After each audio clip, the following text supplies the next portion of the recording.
여러분 반갑습니다.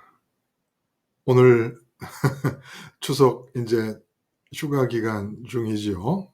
주일이면서 어 다 바쁘실 것 같은데 이렇게 참여해 주셔서 감사합니다. 자, 오늘 9월 19일 십자가 온라인 교회 모임 제가 기도드리고 시작합니다. 같이 기도하겠습니다. 하나님 아버지, 이 시간 온라인상에서 교회로 모일 수 있게 해 주신 은혜를 감사하오며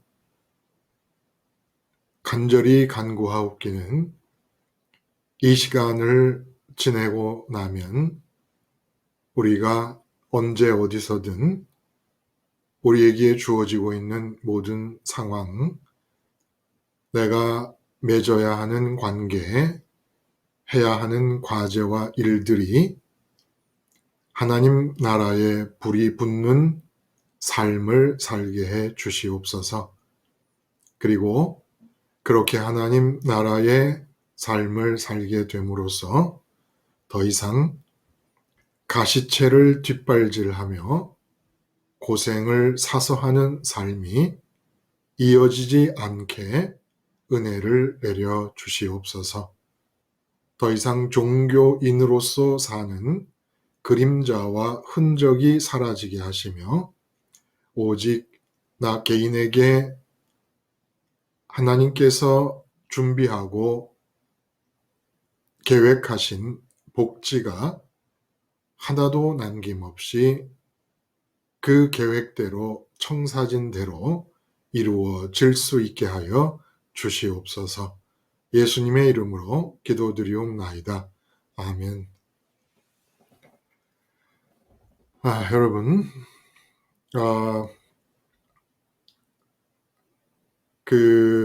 화요일이 추석이에요. 그렇죠? 화요일이 추석이라서 이제 오늘 끝 무렵에 가서 또 기억이 나면 말씀을 드리겠지만 그렇지 않으면 또 잊어버릴 것 같습니다.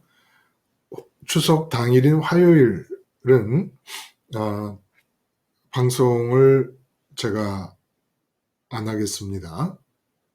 그리고 수요일 날 말씀이 나가고 목요일 날은 수요일 날 한 말씀 하나만 가지고 십자가 온라인 교회 모임을 진행합니다. 참고하시고 오늘 우리가 함께 나누기 위해서 생각할 두 개의 말씀은 제목이 첫 번째 게 하나님 나라 불 붙여서 새벽을 깨우자. 그러니까 모든 사람이 나의 나라를 살고 있는데 어둠에 살고 있습니다. 그 어둠 속에 살고 있는데 우리가 그런 사람들과 더불어 함께 이 세상을 살게 될 때 하나님 나라를 살면 그 어둠 속에 있던 사람들이 저렇게 다른 세계가 있구나.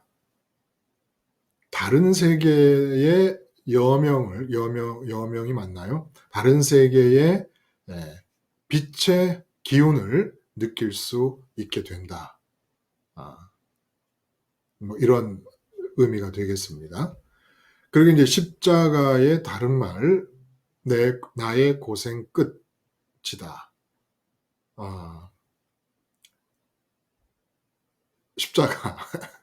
세상이 고해라면, 고통의 바다, 고생의 망망대해라면 십자가는 세상을 탈출하는 거 아닙니까? 너무 간단한 얘기죠. 이 세상에 사는데 고생이 없고 고통이 없고 어려움과 이 괴로움이 없는 그런 삶을 사는 사람이 누가 있습니까?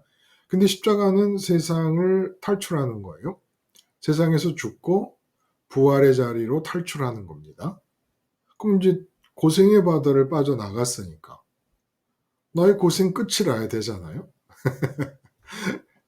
참, 이 십자가라는 거, 이 한 사건이 어쩌면 이렇게 다양한 측면에서 어, 이야기가 될 수 있는지 정말 하나님의 능력과 지혜라고 하는 그 사도 바울의 말씀이 참 날마다 실감이 납니다. 여러분은 이제 안 나시는지 모르겠는데 날마다 나요.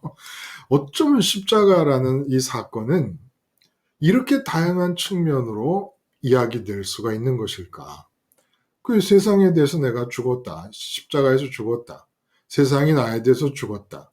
그것은 또 내가 고생 끝이다. 이런 얘기란 말이에요.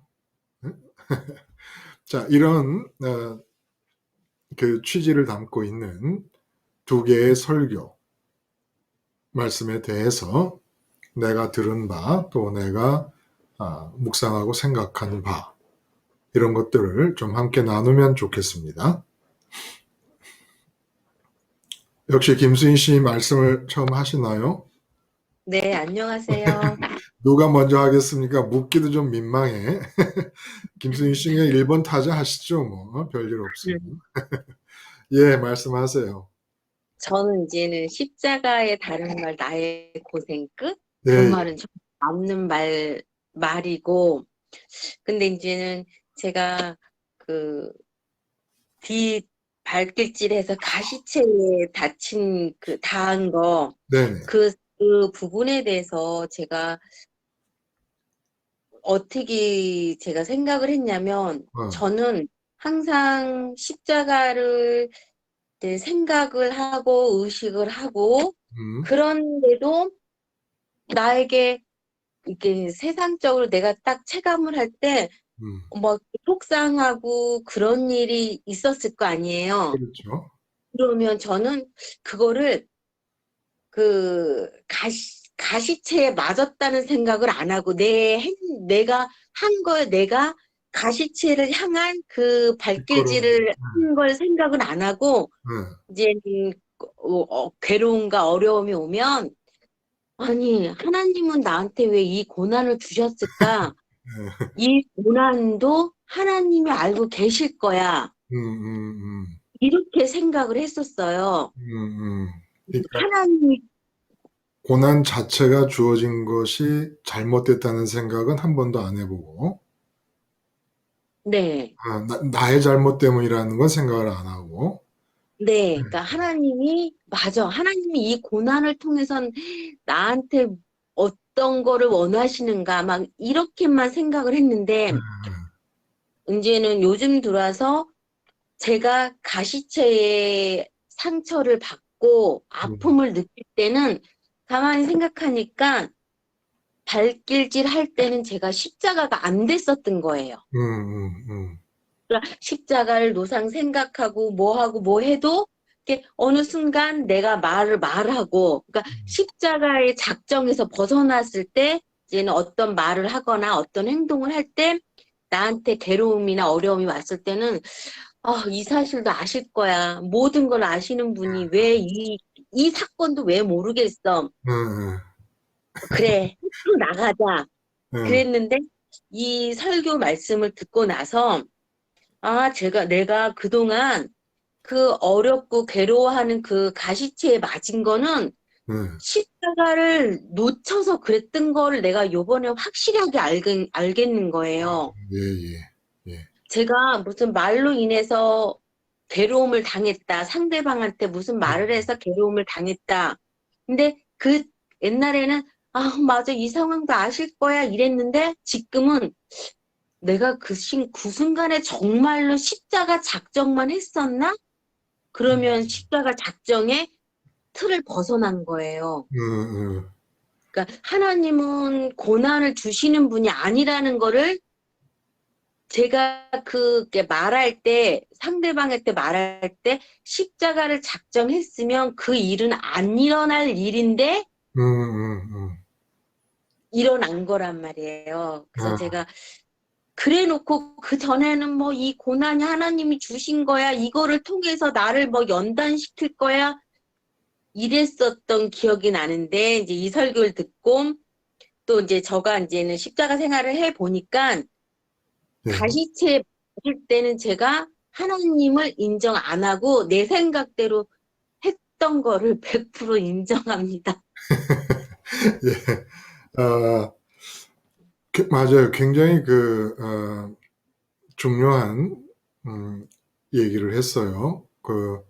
삶에서 느끼는 어려움과 괴로움, 고난의 문제, 이런 것들이, 아, 내 잘못으로 인해서 내가 뒷발질 하는 바람에 생기는 것들인데, 예, 왜 나는 내가 뒷발질하고 있고 신이신 하나님에게 저항하고 있었다는 생각은 왜 안 했을까? 아주 중요한 얘기 같아요. 중요한 얘기 같고, 이제, 그러면서도, 또, 이전에 갖고 있던 생각도, 만약에 하나님이 그 가시체를 손에서 놓으시면, 뒷발질을 해도 다치지 않지 않겠습니까?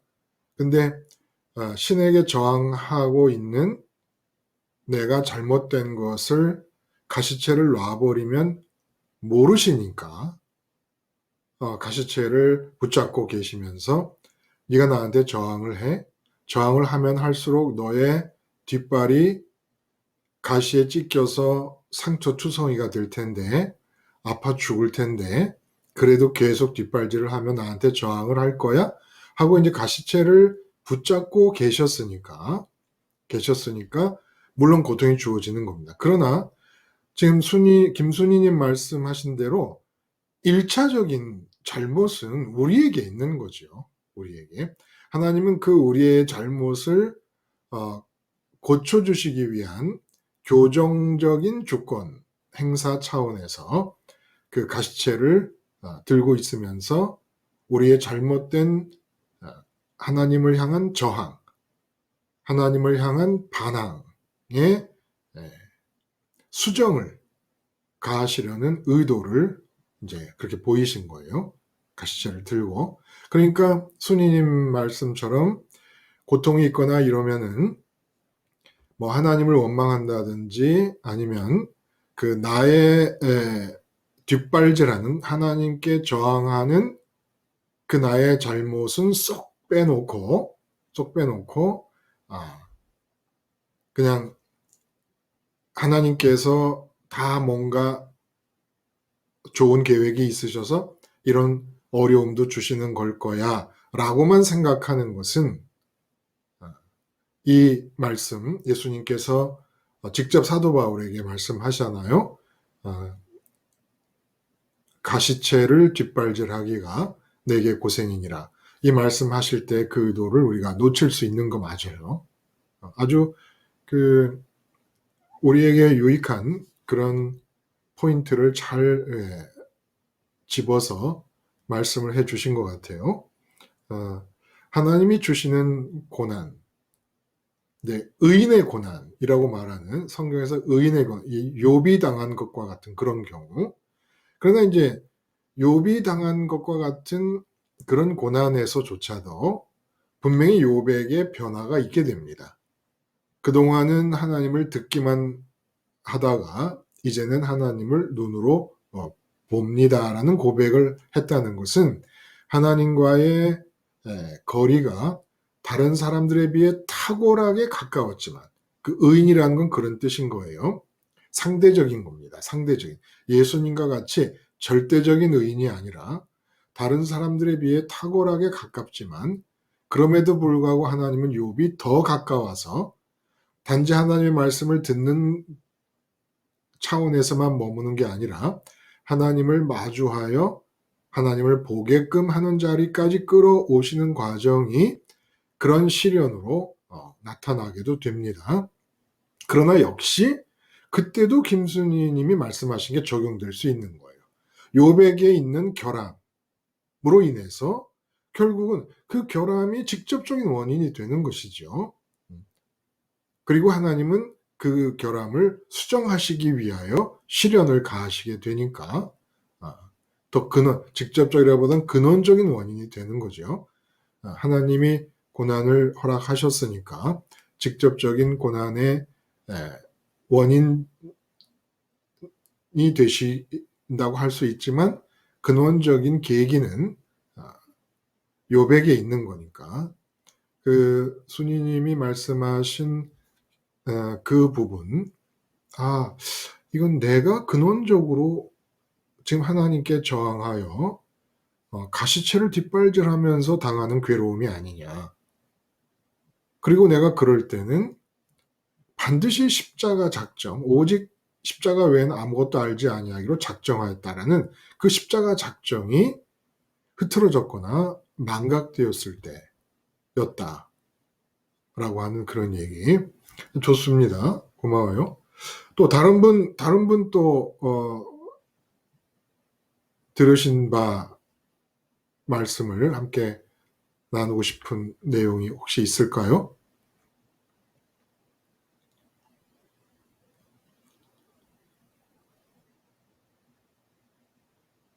참 오늘 그 가시체를 뒷발질하기가 내게 고생이니라. 특이한 본문이에요. 이 속담인데, 근데 주님이 그 속담을 가지고 사도 바울, 사울이었죠. 사도 바울 되시기 전에 사울에게 그 사울의 영적인 상황을 아주 단적으로 보여주시는 것이고, 사울의 종교인으로서의 열정이 정점에 이르렀을 때입니다. 종교인으로 사는 열심이 정점에 이르렀을 때,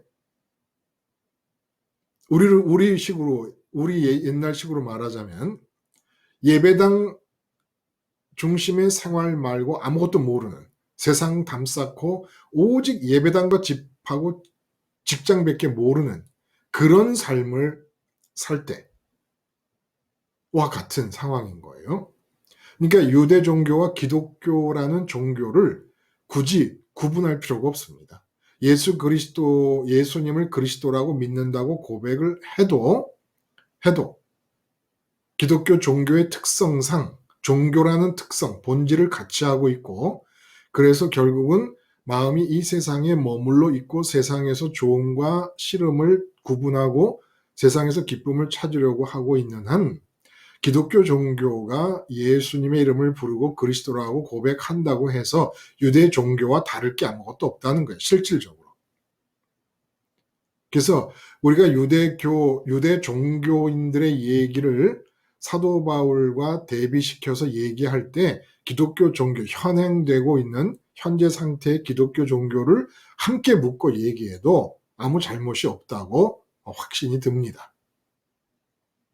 주여 한다고 다 천국에 가는 것이 아니라고 말씀 분명히 하셨잖아요. 그리고 당신이 오실 때 이 땅에서 믿음을 보겠느냐라는 말씀도 하셨고, 왜 이런 말은 다 빼놓고 믿음 생활을 우리가 그동안 해왔는지 몰라요.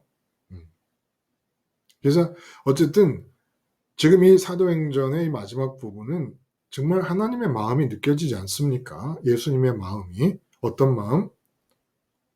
제발 종교와 혼돈하지 말고 종교 생활이 아니라 하나님 나라의 삶을 살아라.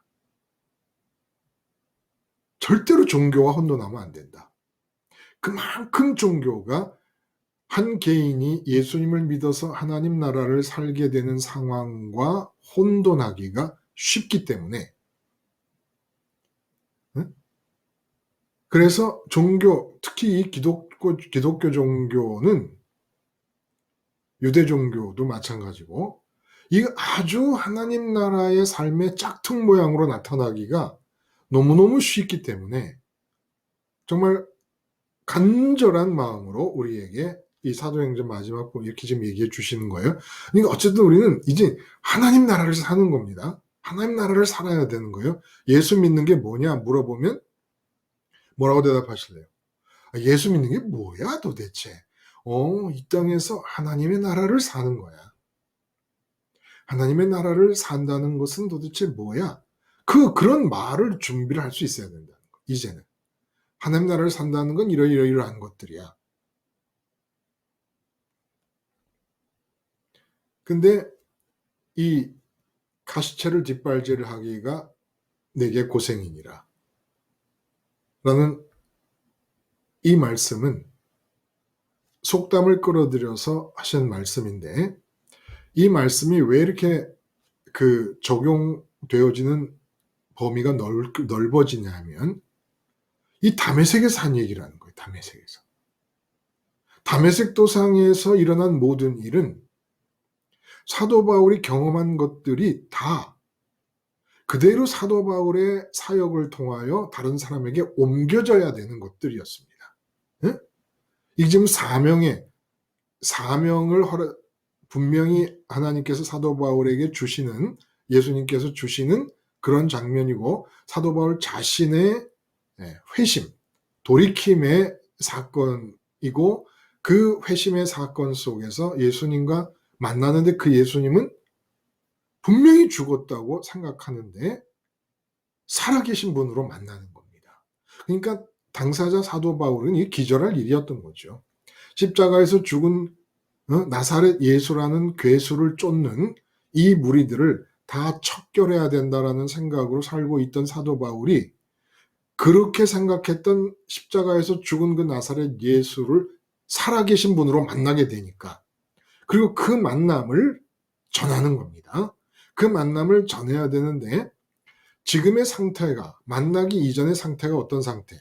종교 생활의 정점에 이른 상태, 종교적 열정이 정점에 이른 이 상태가 어떤 상태냐면 뒷발로 가시체를 차는, 가시체를 향해 뒷발질을 하는, 그래서 고생이 이루 말할 수 없는 그런 인생을 살고 있었다는 겁니다. 근데 여기서 한 가지 질문을 우리가 좀 해보면, 사도 바울이 무슨 고생을 그렇게 했을까요? 주님께서는 분명히 가시체를 뒷발질하기가 네게 고생이니라 그랬는데, 사도 바울은 다메섹으로 씩씩거리면서 가고 그리스도인들을 잡아 죽이겠다는 결심과 정말 그리스도인 청소라고 하는 어떤 이 책임 완수의 열정을 가지고 가면서 자기의 삶을 고생이라고 생각해 본 적이 없거든요. 사실 사도 바울이 무슨 그렇게 대단한 고생을 지금, 이건 고생이라는 말하고는 잘 안 맞잖아요. 이렇게 열심으로 그리스도인을 잡아서 죽이려고 쫓아다니는 것은, 씩씩거리고 다니는 이런 삶의 모습은. 근데 고생이라는 단어를 주님께서 쓰신단 말입니다.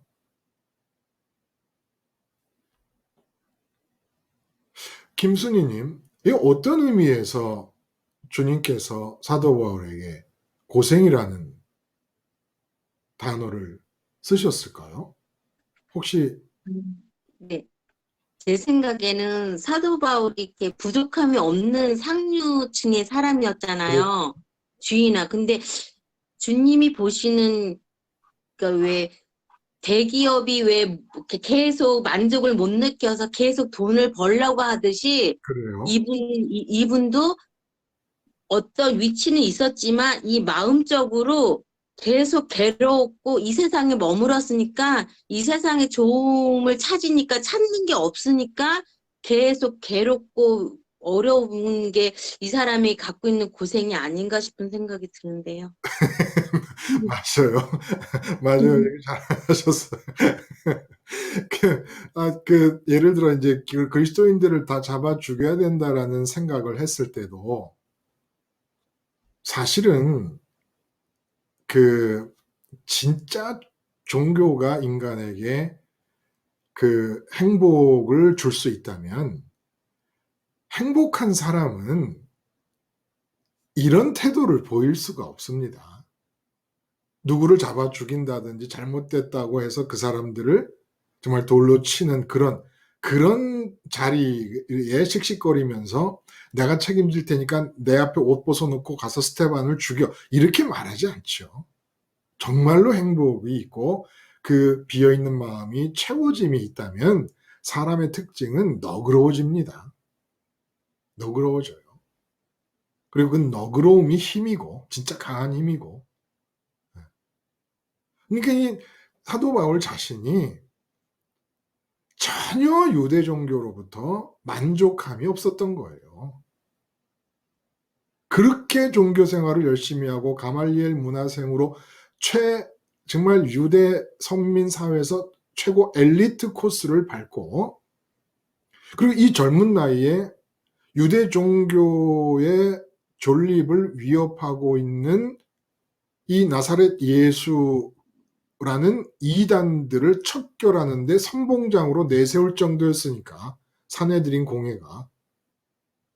그러니까 뭐 유대 종교의 앞날을 짊어진 젊은이라고 할 수 있죠.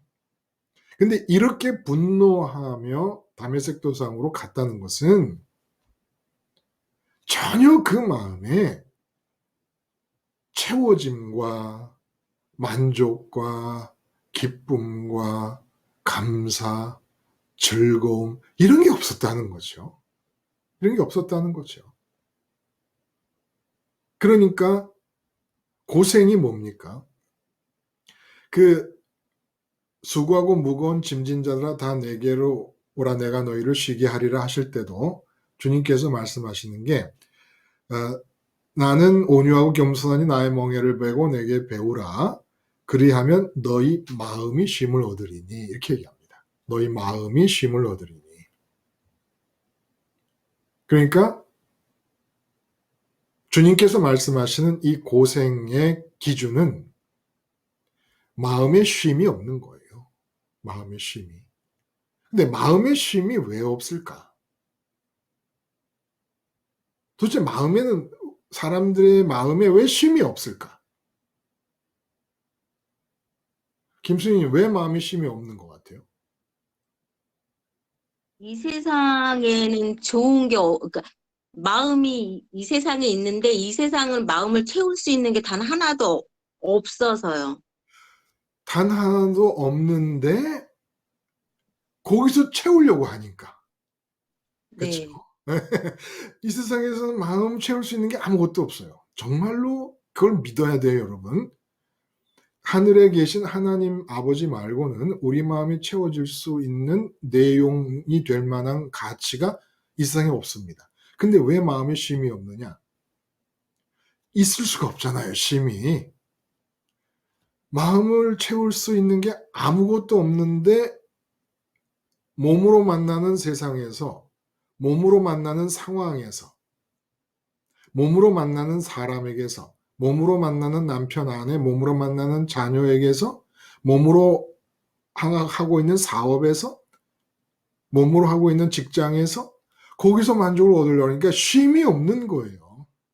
쉼이 없어. 결국 쉼이라는 건 마음이 채워져야 쉼이 생기는 거거든요. 마음이 안 채워졌는데도 좀 쉬어야지 하고 쉴 수 있는 사람은 세상에 없습니다. 왜?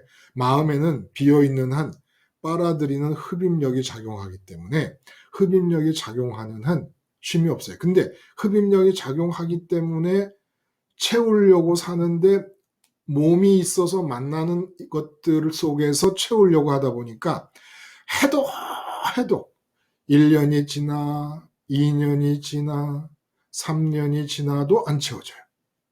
그래서 이제 또 학교를 졸업하고 좋은 직장을 들어갔어. 좋은 직장에 들어가서 채우려고 해보니까 안 채워져. 과장 되면 채워지겠지. 과장 됐는데 안 채워져. 또 부장 되면 채워지겠지. 부장 됐는데 또 안 채워지네. 해외 지사로 나가서 해외 지사장 한번 하면 채워질까? 나갔는데 또 안 채워져.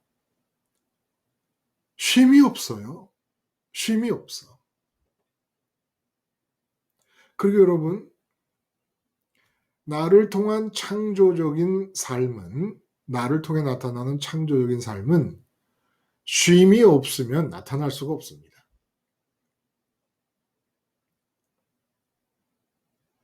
쉼이 없어요. 그러니까 고생인 거예요. 그러니까 고해라 그러죠. 고해 바다.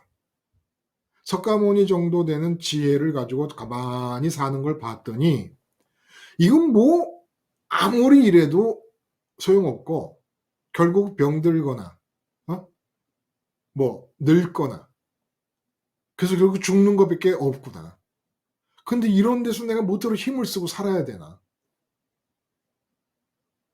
아주 지독한 회의론자입니다. 석가모니가. 근데 석가모니 정도의 지혜를 가지고 있어도 보이는 거예요. 아, 이건 진짜 쉴래야 쉴 수가 없는 삶이구나. 이 세상에서의 삶이라는 게. 근데 그게 세상이 그런 게 아니라 내가 바보라서 그런 거라는 거예요. 젊어서도 고생은, 젊어서 고생은 사서도 한다. 이런 바보 천치 같은 얘기들을 하고 사는 거예요. 그래서 뭐 열정페이라고도 하죠. 젊은이들 아르바이트 시켜놓고는 월급 주지 않고, 응? 너희들이 와서 이렇게 일을 배울 수 있는 것만으로도 감사한 줄 알지 무슨 거기다가 뭐 월급까지 받아가려고 그러냐 이렇게 못돼 먹은 생각도 한다 그러잖아요. 근데 이거 뭐 이런 나쁜 부정적인 의미는 아니더라도 좋은 뜻에서 젊었을 때 고생은 사서도 한다 그랬는데 그러면 늙어서는 고생 안 합니까? 그럼 늙으면 쉼이 있어요? 그냥 늙으면 아무것도 안 하는 거지 마음에 쉼이 없는 건 마찬가지예요. 가끔 저기 해변가 나가서 그 체육 공원이 있는 데를 이렇게 지나거나 거기 앉아 있다 보면 그 노인분들이 앉아서 이 강릉이다 보니까 뭐 어느 고등학교, 강릉에 있는 어느 중학교의 동창들인 것 같아요, 다. 모여서 얘기하는데 아주 열변을 토합니다. 나라에 대해서, 건강 문제에 대해서. 근데 아무도 감사하고 기쁘고 이만하면 됐어. 지금 죽어도 한이 없겠어라는 분은 한 분도 안 계세요. 더 살아야 돼요. 다 더 살아야 돼. 쉼이 없어요, 쉼이. 그냥 일만 없으신 거지 쉼이 있는 게 아니에요. 그러니까 죽을 때까지 마음에 쉼이 없는. 그 주님의 기준으로 보면 마음에 쉼이 없는 것이 고생인 거예요. 마음에 쉬지도 못하고 왜 그렇게 움직이고 왜 그렇게 머리를 쓰고 생각하고 감정들이 북받쳐 오르기도 하고 가라앉기도 하고 난리를 치고 의지는 의지대로 요동치면서 살고 있느냐는 거예요.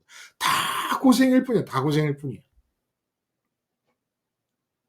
여러분들 쉬고 계십니까?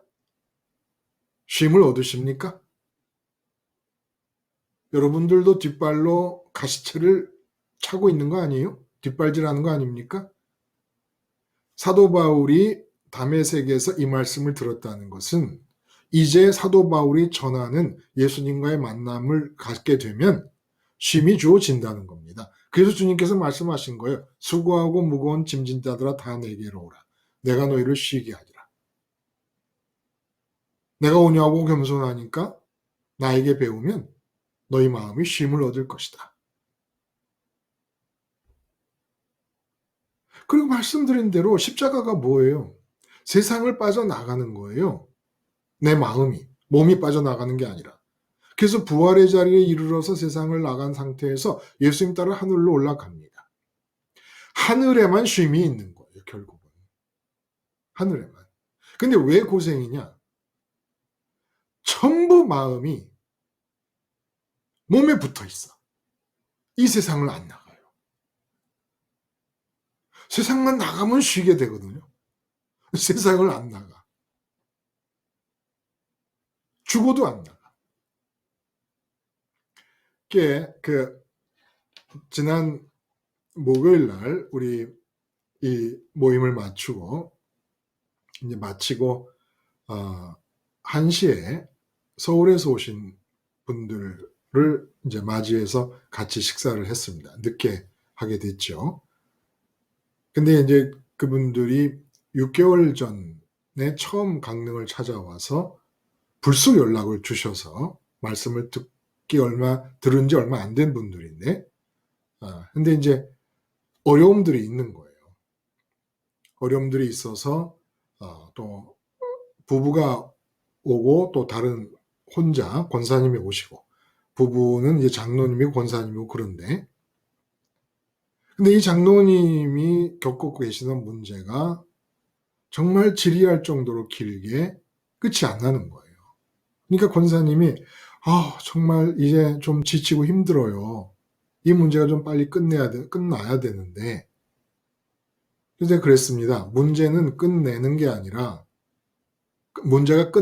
되는 게 아니라 내 속에서 끝내야 됩니다. 내 속에서 끝내야 됩니다. 문제가 끝나기를 바라서 쉼을 얻으려면 죽을 때까지 쉼이 없어요.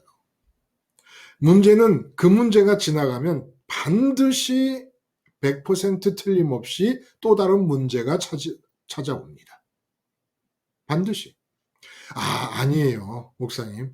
이번 문제는 너무 큰 문제이기 때문에 아닙니다. 다음 문제가 왔을 때 그 문제가 제일 큰 것처럼 보입니다. 그리고 언제나 지금 당면한 문제가 요 문제만 없어지면 나는 정말 행복할 것 같은 느낌이에요. 항상. 근데 그 문제 없어지잖아요. 예를 들어 건강 문제다. 돈 문제다. 다 마찬가지예요. 인간관계 문제다.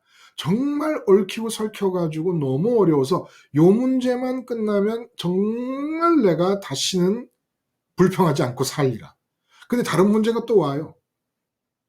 어김없어요. 똑같은 생각을 합니다. 요 문제만 없으면 좋겠다. 그게 끝도 없어요. 끝도 없어. 그래서 문제가 끝나는 것이 아니고 내가 끝내는 겁니다. 내가. 누가 문제를 끝내는 사람? 내가 끝내야 돼요. 환경적으로 문제가 없기를 바라면 그게 뭐예요? 가시채를 뒷발질하는 거예요.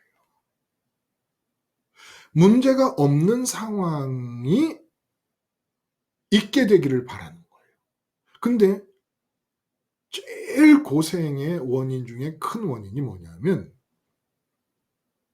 이 세상 안에 살면서 내가 무엇인가가 있게 되기를 바라는 마음을 갖는다는 거예요.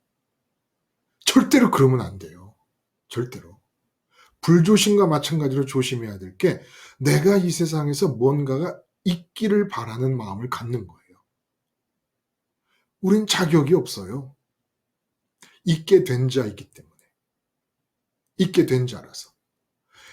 가시채를 뒷발질하기가 내게 고생이니라는 이 속담의 뜻은 사람이 신께 저항하는 상황을 담고 있는 그런 속담이라는 겁니다. 근데 사도 바울에게 이 속담이 적용됐을 때 사도 바울이 저항하고 있는 신이 누구예요? 자기는 잘 섬긴다고 생각했던 여호와 하나님, 유대 종교의 열정이 절정에 달한 상태에서 여호와 하나님을 가장 잘 섬긴다고 생각하고 있을 그때에 주님이 나타나셔서 너는 지금 여호와 하나님께 저항하고 대항하느라고 네 고생이 말이 아니구나 라고 말씀하신 겁니다. 근데 그 여호와 하나님이 누구냐? 스스로 있는 자라는 거예요. 스스로 있는, 여호와라는 뜻 자체가 스스로 있는 자라는 겁니다. 그러므로 스스로 있는 자를 믿는 사람은, 스스로 있는 자를 나의 하나님, 나의 아버지로 믿는 사람은 어때야 됩니까? 예수님 말씀하신 것처럼 나 스스로는 아무것도 못한다.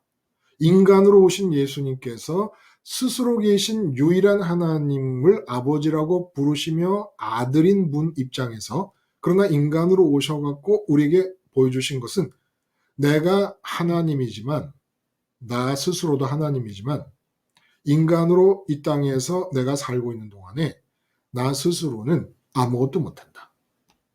이거 보여주신 거예요. 나 스스로는 아무것도 못한다는 것은 나는 이 세상에 사는 동안에 내가 원해서 있게 할 수 있는 게 아무것도 없다라는 겁니다. 오직 스스로 있는 분인 하나님만 그분에 의해서 있게 된 세상에서 계속 있게 하실 수가 있는 것이지, 누구도 이 세상에서, 아까 김수희님 말씀하셨지만은 어떤 일로 괴로움과 어려움을 느끼셨는지 모르겠지만 그런 어려움과 괴로움을 우리가 느낄 때마다 이런 괴로움이 없는 상황이 있으면 좋겠다를 바라잖아요. 그걸 바래서 고생인 거예요. 내가 만약에 돈이 없다 그러면 돈이 없는 상황을 없애는, 돈이 없는 상황을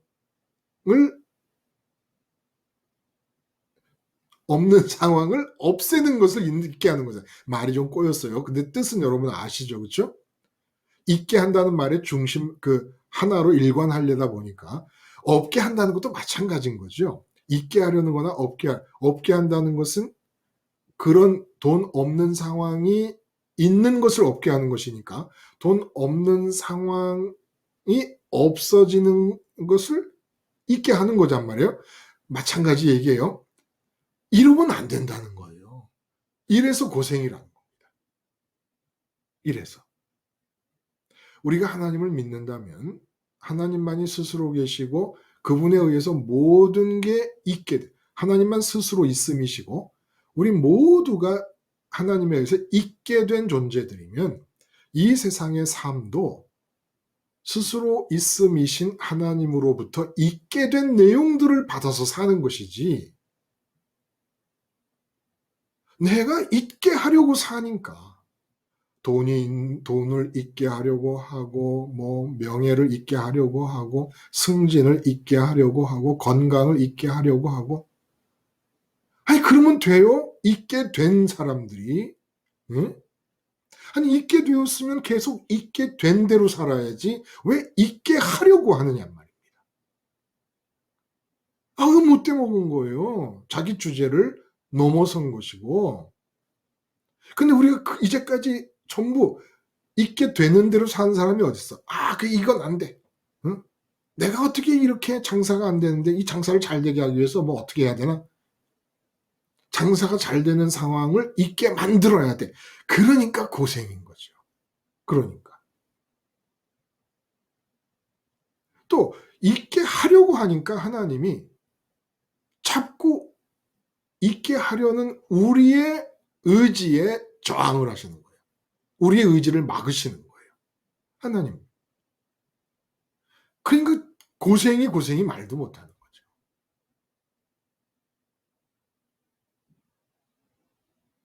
사실은 사도 바울이 고린도 후서 11장에 이런 얘기를 합니다. 한번 보세요. 내가 수고를 넘치도록 하고 옥에 갇히기도 더 많이 하고 매도 수없이 하고 여러 번 죽을 뻔하였으니 유대인들에게 40에서 하나 감한매를 5번 맞았으며 쭉 나가요. 그리고 마지막에 또 수고하고 애쓰고 여러 번 자지 못하고 줄이며 목마르고 여러 번 굶고 춥고 헐벗어노라. 이거 뭐야? 십자가 복음을 내 거로 만들고 전하고 있는데 고생도 이런 고생이 없네. 근데 이분이 또 뭐라 그러냐면 항상 기뻐하라 쉬지 말고 기다려 범사에 감사하라. 마음이 몸에 붙어 있는 것이 고생이라는 겁니다. 고생의 의미가 뭐예요? 있게 하시는 하나님께 저항하며 내가 있게 하려고 사는 삶이 고생이라는 겁니다. 있게 하시는 하나님께 저항하지 않으려면 하나님에 의해서 있게 되는 대로만 살면 되잖아요. 있게 되는 대로만 살면 되잖아. 내 얼굴과 내 몸도 있게 된 거예요. 내 부모님도 있게 된 것이고 내 자녀도 있게 된 거지 내가 자녀를 요런 모양으로 만들겠다 해서 난 사람 아무도 없거든. 내가 태어난 집안도 있게 된 겁니다. 그랬으면 국으로 입 다물고 있게 되는 대로만 살 것이지. 아니 뭘 그렇게 있게 돼서 인생을 출발한 사람들이 있게 하는 사람으로 갑자기 둔갑을 해가지고 하나님께 저항을 하며 스스로 계신 유일한 하나님으로부터 있게 되어지는 그 방향을 저항하고 대적하면서 왜 가시가 돋친 가시채를 뒷발질하며 너덜너덜해질 정도로 응? 뭐가 마음이 너무 아프고 힘들잖아요. 마음에 쉼이 없고 고생스럽지 않습니까? 왜 그렇게 사느냐는 겁니다. 누가 그렇게 살려고 그랬냐는 거예요.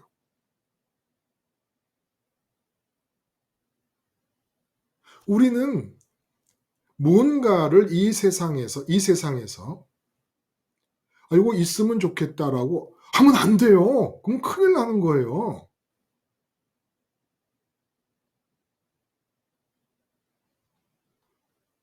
그게 가시체를 뒷발질하는 거고 하나님을 대적하는 거고 그게 고생길을 가고 있는 거예요. 근데 이게 안 되거든. 응? 빤히 아는데도 안 돼요. 자꾸 있게 하려고 그래. 내가 있게 하는 사람인 것처럼 살아. 있게 된 주제에. 그럴 때마다 여러분 거울을 봐요. 이 얼굴을 내가 있게 한 적이 있는가? 어? 내가 이렇게 있게 한 적이 있나? 없지요. 그럼 여러분은 있게 하는 분이 아니에요. 아니 얼굴이 있게 한 적이 없는 사람들이 어떻게 있게 하며 살려고 합니까? 있게 되는 대로 사는 거지. 얼굴을 받았으면 있게 되는 대로 살잖아요. 요새는 성형도 합니다마는 성형하니까 만족합니까? 그 성형 제대로 되는 걸 못 봤어요. 전부 불만이야 전부. 뭐 눈꺼풀이란다.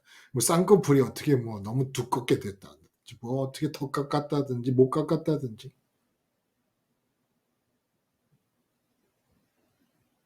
그냥 있게 된 대로 살아요. 혹시 성형수술 때문에 마음이 불만이 있는 분들 그냥 그 자리에서 멈추세요. 그 자리에서 멈추세요. 그리고 얼굴에 대한 관심을 십자가에서 죽이고 예수님 따라 마음이 하늘로 올라가세요. 그게 최고의 이익입니다. 얼굴에 관심을 가지면 가질수록 쉼이 없어요. 얼굴 때문에 내 얼굴 때문에 고생합니다. 내 얼굴 때문에. 마음을 내 얼굴에 쓰게 되면 내 얼굴 때문에 고생해요. 마음을 돈에 쓰잖아요. 그러면 돈이 있게 하려고 그러잖아요. 얼굴에 쓰면 이쁜 얼굴이 있게 하려고 그러는 것이고 돈에 쓰면 돈 있게 하려고 그래요. 건강에 쓰면 건강 있게 하려고 그럽니다. 자식에 쓰면 자식의 성공과 형통이 있게 하려고 합니다. 그러면 있게 하려고 하는 동안 다 고생이고 하나도 안 될 겁니다. 하나도 안 될 거예요. 되면 더 비참해. 됐는데 하나도 안 기쁘거든. 얼굴이 절세 가인처럼 바뀌었다. 그럼 그 마음에 쉼이 있을 것 같아요? 아, 천만에요. 있게 된 거는 있게 된 대로 내버려 둬요. 그걸 내버려 둠으로부터 있게 되는 삶을 살면 돼요.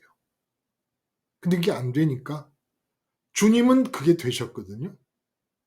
그냥 스스로 아무것도 못한다. 아버지께서 내게 허락하시는 대로 난 산다. 우리는 안 돼, 그게. 그래서 예수님이 십자가를 지신 겁니다.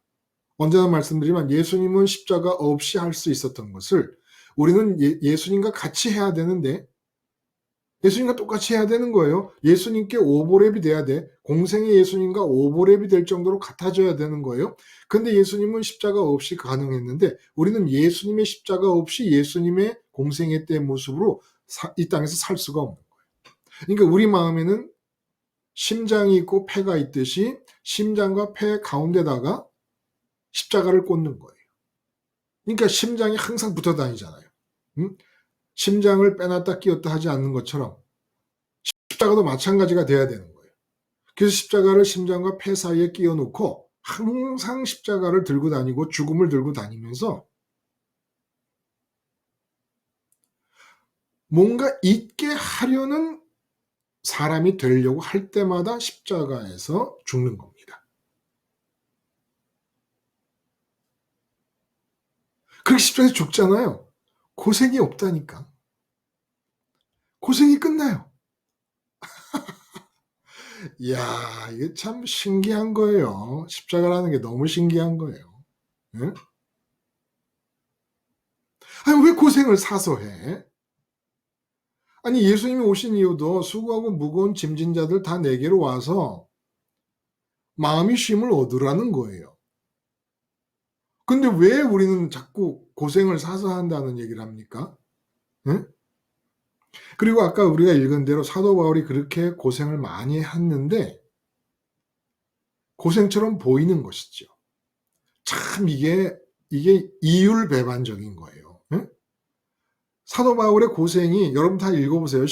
고린도후서 11장 23절 이하를 읽어보면 사람이 어떻게 아니 하나님 나라의 복음을 전하는데 하나님은 어떻게 그 김순희 말씀하신 대로 하나님께서 다 알고 계신다. 아니 알고 계시는 분이 어떻게 사도 바울 같은 이런 헌신적인 분에게 이렇게 많은 고난을 허락하셨을까?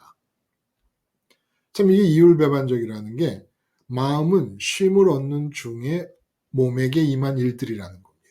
근데 몸에게 이런 일들이 임하면 너무너무 수고롭고 고생스럽고 정말 저 사람은 팔자가 드세기를 어떻게 저렇게 드실까? 응? 아니 박복해도 어떻게 저렇게 박복할까? 이런 사주팔자로 얘기를 하는 사주팔자 중에 제일 나쁜 사주팔자가 아니겠는가? 이런 얘기를 세상 사람들 입에서 나올 정도의 그런 고생스러운 삶을 살았는데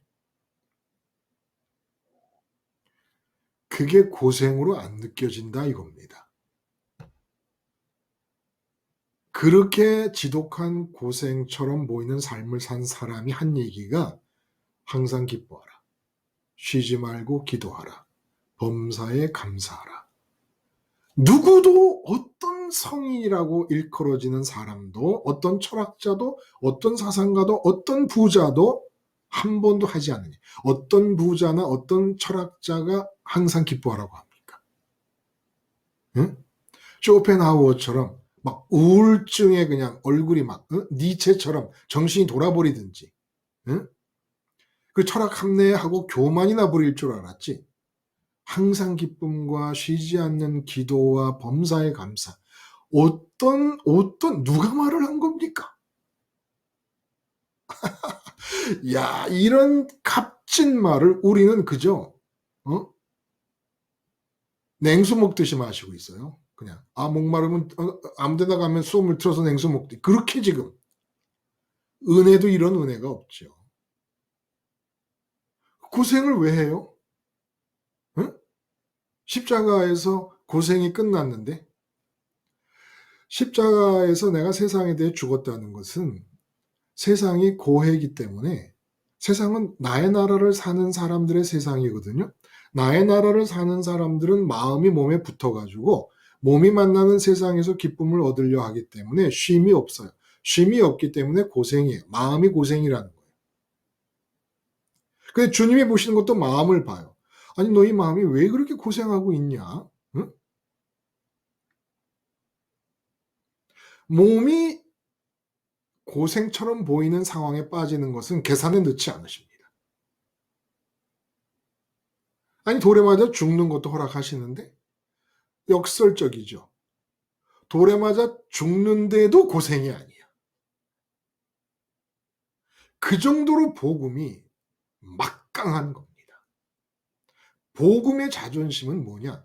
돌에 맞아 죽어도 고생이 아니라고 느끼게끔 만들겠다는 겁니다. 응? 복음을 받아들이는 사람한테 십자가 복음이 우리한테 복음이 얘기하는 거예요. 네가 돌에 맞아 죽어도 너는 고생스럽지 않게끔 내가 만들겠다. 복음의 자존심인 겁니다. 복음의 자존심. 근데 어디다 대고 고생을 사서 한다는 얘기를 그렇게 함부로 하는 겁니까? 예? 예수님이 십자가에서 죽으실 때 다 이루셨다고 하고 돌아가셨는데 그 다 이루셨다는 얘기는 이제 나를 믿는 자들은 세상에서 고생을 하면 안 된다 이런 뜻인 거예요. 고생이 다 끝났다는 겁니다. 이게 믿겨져요, 여러분? 네? 이게 참 가시채를 뒷발질하기가 네게 고생이니라.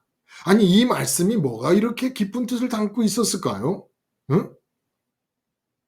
예수님이 복음 아니십니까? 당신 자신이 죽었다가 살아나셔서 사도 바울을 만나면서 너 지금 유대 종교에 빠져가지고 열정이 남다르구나. 근데 지금 다 네가 그리스도인이 없는 상황을 잊게 하겠다 이 말이지. 참 고생 많다. 근데 이제 내가 네 고생 끝내준다. 그리고 네가 복음을 전함으로써 그 복음을 듣는 모든 사람의 생애에서 고생을 완전히 몰아내버려라. 몰아내버려라. 근데 종교생활 하다 보면 주일날이 제일 고생스러워. 주일날 다 막 장로님 권사님들 그리고 직분 맡은 분들은 집에 돌아오면 그냥 신경질부터 내. 막 너무 지치고 힘드니까. 아주 사회에서 하는 고생도 모자라 가지고 예배당에 끌어들여 가지고 고생을 얹혀주면서 이렇게 충성하면 복 받는다고. 이건 복음도 아니고 이게 뭐였는지 몰라요. 응? 우리가 그렇게 살았단 말이에요. 아주 예배당 갔다 오면 주일날은 아주 녹초가 돼버려요, 녹초가.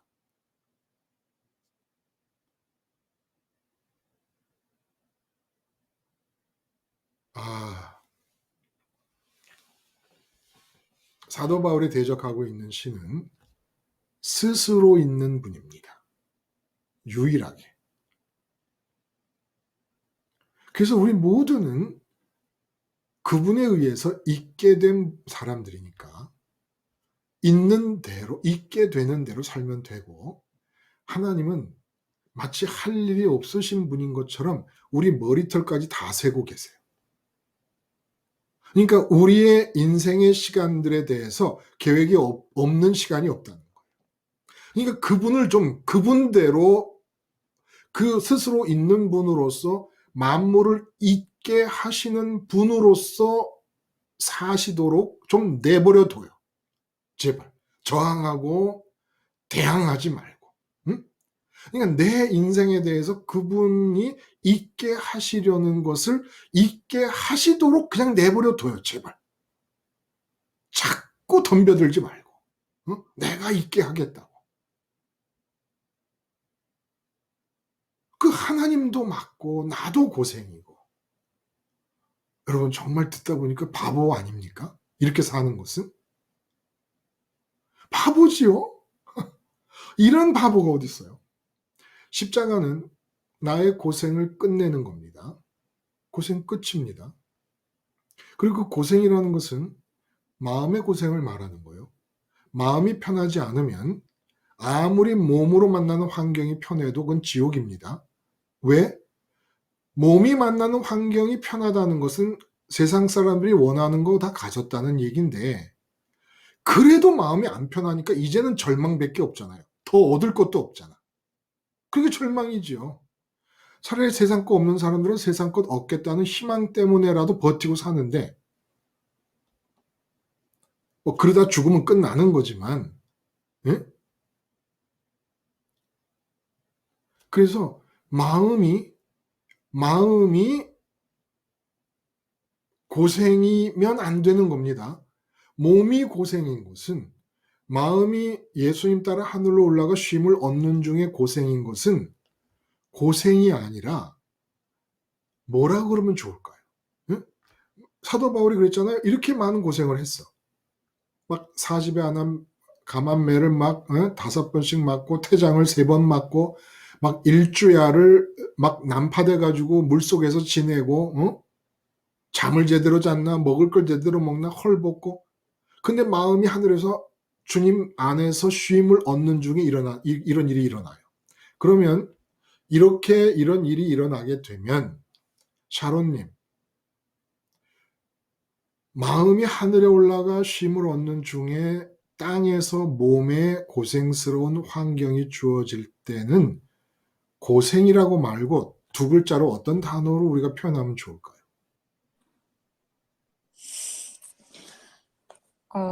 두 글자로요? 아니 뭐 세 글자도 좋아. 어, 어, 그럼 한 글자도 괜찮아. 한 글자도 괜찮아요.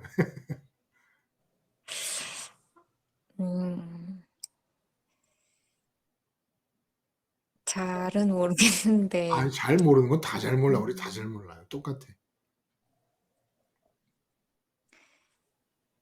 쉼을 얻었을 때 그 상태요? 그러니까 마음은 쉼을 얻어 하늘에서. 근데 네. 몸에는 사도 바울이 고린도후서 11장에 얘기하는 것처럼 온갖 형태의 수고로움과 불편함과 막 괴로워할 만한 일들, 사도 바울이 괴로워했다는 게 아니라 괴로워할 만한 일들이 막 주어져. 이 상황은 실제로 안 당해 보니까 모르는 거지 우리가. 그렇죠? 근데 이 네. 상황은 고생이라고 표현하기엔 그렇잖아. 마음은 쉬고 있으니까. 마음은 쉰데 몸은 힘든다. 그럼 이 상황을 뭐라고 표현할까? 고생이라고 하는 게 적당하지 않다. 음, 혹시 질문을 보태면 돕는 질문. 음, 이런 일들이 지금 복음을 전하는 사명을 수행하면서 겪는 고생이잖아요. 고생스러움이잖아. 네. 근데 마음은 쉬고 있고 하늘에서 평강을 누리고 몸은 어려워. 근데 사명을 수행하느라고 이런 일을 당해. 고, 그러면 고, 고생이라고 고, 하는 고난은 아니, 아, 우리 그냥 쉽게 고생이라고 표현하기엔 좀 이게 잘 안 맞으니까 보람이죠, 보람. 아, 그렇죠? 아니 보람 아니겠어요? 응? 마음은 쉬어요. 그러니까 이거 마음이 힘들어야 고생인데 마음은 쉬고 있으니까 고생이라고 할 만하지 않은데 몸은 힘들어. 그럼 이게 뭐겠어? 보람인 거예요. 응? 아, 응. 네. 이 몸이 봅니다. 힘듦으로써 많은 사람들이 자기가 느끼는 똑같은 마음의 쉼, 고생을 끝내는 그런 삶을 살게 되니까 이게 뭐 보람이죠. 이건 고생이라고 말하기는 좀 그렇단 말입니다. 그리고 사람이 한번 생각을 해보세요. 이 수고를 넘치도록 하고 옥에 갇히기도 많이 하고 매도 수없이 하고 여러 번 죽을 뻔하였으니 40번에 하나 가면 40대를 맞으면 죽으니까 40에 하나 감하는 거예요. 죽기 직전까지 때렸다는 거고 이렇게 많은 고통을 받으면 사람이 좀 이렇게 위축되고 어? 좀, 좀 거리껴지고 용기가 좀 죽고 이러지 않아요? 사실 육체의 혼찌검이 한번 나게 되면 사람이 확 움츠러듭니다.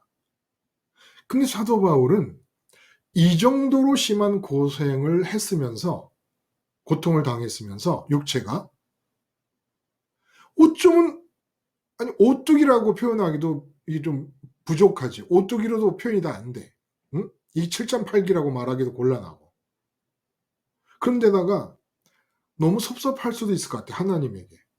참새 한 마리 떨어지는 것도 주관하시는 분이 하나님인 걸 알고 있는데 그리고 있음의 하나님, 유일한 있음 되시는 하나님으로부터 있게 되는 것임을 알고 있는데 아니 마음은 쉬고 있으면 뭐 마음도 쉬고 있는 김에 몸도 조금 편안한 환경을 주시면 어때서 이렇게까지 많은 고난을 주실까라는 서운한 마음이 들 수도 있어요. 그리고 막 심하게 고통스러운 일을 당하면 사람이 위축되고 겁을 먹고 응? 그 트라우마라고 그래요. 트라우마. 외상에 의한 트라우마. 아니 이렇게 얻어맞고 난리를 치고 뭐 배가 난파되고 물에 빠져 죽을 뻔하고 뭐 일주야를 바닷속에 빠져 있었으면 외상에 의한 트라우마가 생길 수도 있지 않습니까? 근데 이 많은 육체의 고통에도 불구하고 사도 바울이 끊임없이 진군의 진군을 거듭할 수 있었던 이 에너지, 이 힘은 도대체 어디서 나오는 걸까요? 이 용기와 이 힘은 여러분 꼭 고린도후서 11장 23절 이후를 한번 읽어보세요. 도대체 사도 바울은 이토록 심한 이 육체가 겪는 어려움과 괴로움의 환경에도 불구하고 한두 번 겪다 보면 정말 트라우마가 생겨서라도 위축이 될 것도 같은데 이렇게 지치지 않고 끊임없이 앞으로 나가는 이 사람의 이 힘, 이게 도대체 어디서 나오는 힘일 것인가? 이 사람에게 어떻게 고생이라는 말이 가능하겠냐는 겁니다.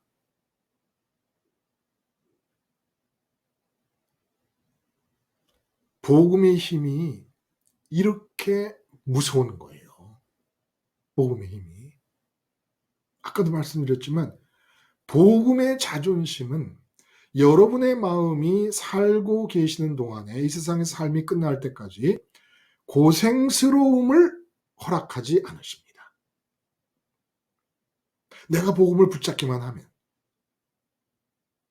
십자가 작정을 이루어가고 지탱하고 심장과 폐와 위와 장기처럼 내 안에 예수님의 십자가를 한 장기라도 되듯이 내 의식 안에 붙잡고 살아갈 때에 그 십자가를 잊지만 않는다면 십자가가 나를 잊지 않아서 한순간도 고생스러운 상황을 허락지 않을 뿐만 아니라 몸에게 어떤 고생스러워 보이는 세상 사람들 눈에 고생스러워 보이는 상황이 주어지더라도 그 고생스러운 상황이 나를 짓누르지 못하고 꺾지 못하고 억누르지 못합니다. 그것들이 내게 트라우마로 작용하지 못합니다. 응? 그 뭐 자라보고 놀란 것은 소뚜껑 보고 놀란다고 그러지 않습니까? 이런 거 없다는 거예요. 이게 복음의 자존심입니다.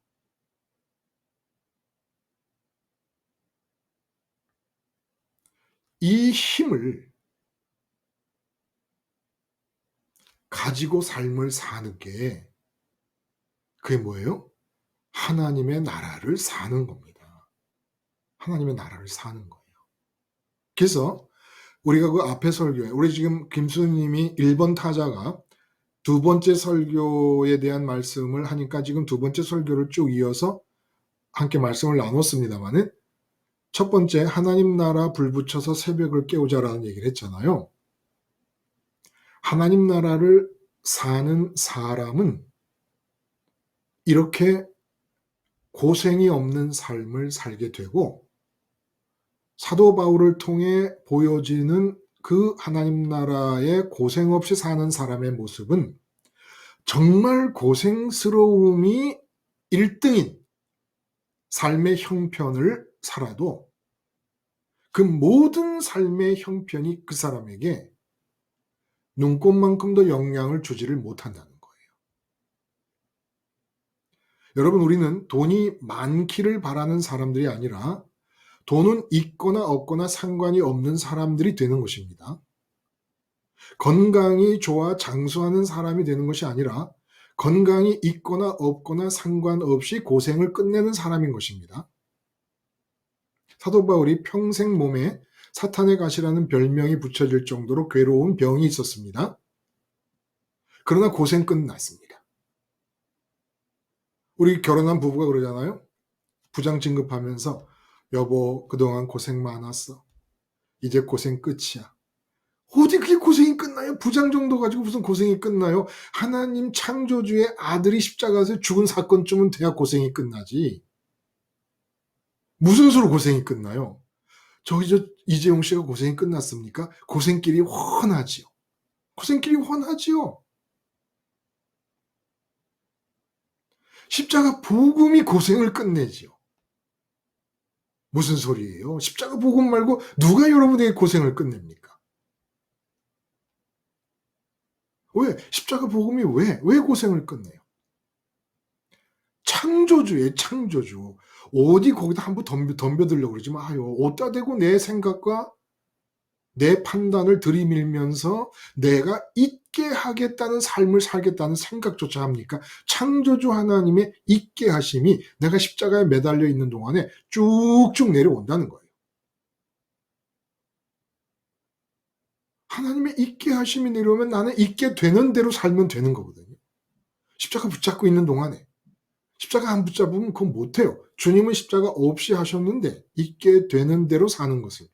우리는 주님의 십자가가 있어야 잊게 되는 대로 살 수가 있어요.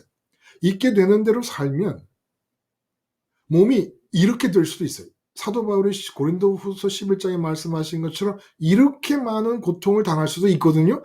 그런데 고생이 끝났대요. 그러니까 사도 바울 정도로 고생을 당한 사람은 아무도 안 계시잖아. 지금 여기 저도 포함해서. 그런데도 아직도 고생하는 척하고 살잖아요. 그냥 나는 왜 이렇게 고생스럽게 살고 있을까? 나는 남편을 못 만나서 이렇게 잘못 만나서 고생이다. 우리 자식들 때문에 내가 고생이다. 응? 사업하느라고 이 대한민국의 이 경제, 이 분위기나 이 정치꾼들이 너무 정치를 잘못해서 내가 이렇게 고생하고 있다. 아니에요. 고생은 여러분 안에서 여러분이 끝내요. 십자가 붙잡음으로써. 몸이 마음에 붙어 있는 동안은 저기 북유럽의 복지국가와 같은 복지가 주어지고 미국의 돈이 다 우리나라의 돈이 돼도 절대로 고생이 안 끝납니다. 무슨 고생이 어떻게 그렇게 끝나요? 돈 있다고 고생이 끝납니까? 부장 승진했다고 고생이 끝나요? 아이들이 다 출가하면, 아이들이 다 결혼했어요. 그러면 고생 끝납니까? 아이고, 천만의 말씀이에요. 마음이 하늘로 올라가야 고생이 끝나요. 그리고 이 땅에서는 불굴의 힘이 생겨 하나님 나라를 살아가는데 이 하나님 나라가 우리의 목표 아닙니까?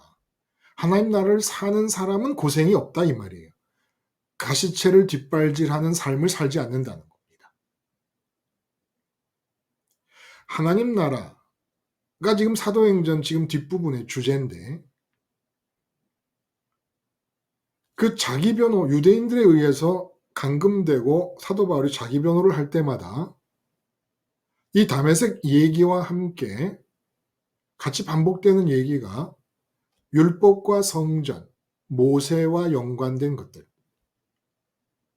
그래서 중요한 것은 우리가 모세를 좀 들여다볼 필요가 있어요. 응? 왜냐하면 아브라함은 하나님 앞에서 인간이 지녀야 될 태도를 그걸 믿음이라고 표현하는데 그 태도를 근본적으로 보여주시는 데 중점을 둔 이야기들입니다. 근데 실제로 유대인들, 선민들이 유대 종교를 만들기 위하여 근거로 삼은 사람은 모세예요. 모세. 아브라함은 선민이라는 자아의식, 선민의식을 고취시켜주는 근거라면 모세는 유대 종교를 만들도록 유대 종교가 성립하도록 한 장본인이라고 생각한 겁니다.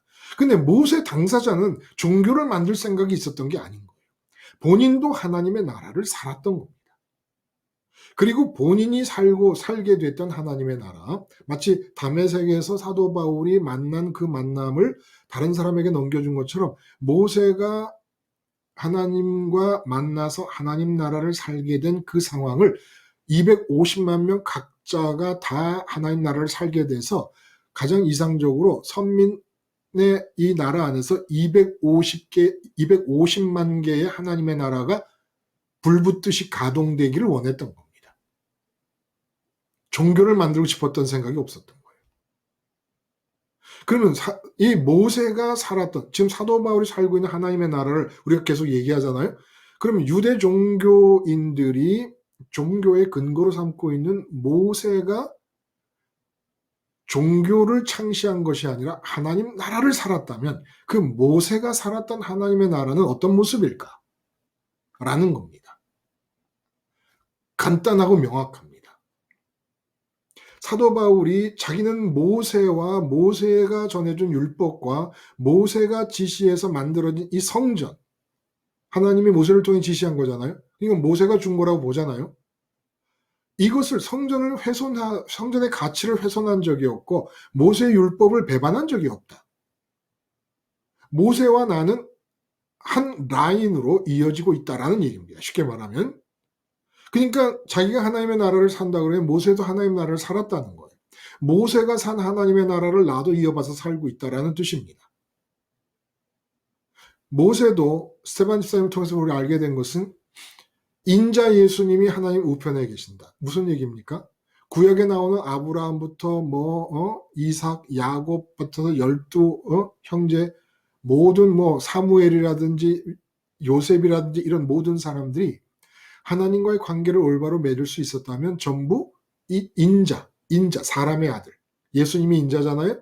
하나님 우편에 계신 인자 안에 있었기 때문이다라는 걸 스테반 선생님이 가르쳐 주신 거예요. 예수라는 이름이 한마디도 나오지 않고 있는 구약의 예를 들어 뭐 사무엘의 삶, 요셉의 삶이라도 이 사람들이 하나님 관계를 올바로 했다면 예수 안에 있기 때문에 가능하다는 겁니다. 인자. 인간이 하나님을 관계하려면 인자이신 예수님 안에서만 가능한 거예요. 이렇게 해서 하나님의 나라는 모세도 살고 요셉도 살고 다윗도 살고 예수님 안에서 이 사도 바울도 사는 거예요. 구약을 이해할 때 그렇게 이해를 해야 되는 거예요. 스테반 집사님이 하늘이 열리고 보좌와 보좌 우편에 인자를 봤다라는 이것이 구약 성경을 이해하게 하는 키라는 겁니다. 그리고서는 구약에 대한 얘기를 쭉 앞에서 하셨었잖아요. 구약 얘기를 하고 이제 이 모양을 하늘이 열렸다 그랬으니까. 자, 그러면 모세가 산 하나님의 나라는 어떤 모습일까? 왜 하나님 나라 불 붙여서 새벽을 깨우자는 제목을 정했을까? 하나님 나라 불 붙인다는 게 뭘까? 바로 다메섹 도상에서 사도 바울이 죽고 부활하신 예수님을 만난 것처럼 모세가 떨기나무 불꽃 속에서 임재하신 하나님을 만납니다. 그리고 그 만남을 이스라엘 백성 250만 명이 각자 갖게 되기를 바라서 하나님께 율법을 받아 주고 성전을 지시해서 성막을 짓게 한 겁니다. 성막이 먼저죠, 성전보다. 그 떨기나무 불꽃, 도대체 이게 무엇을 말하는가라는 겁니다. 떨기나무에서, 이 사막에 있는 떨기나무예요. 떨기나무에서 불이 붙었는데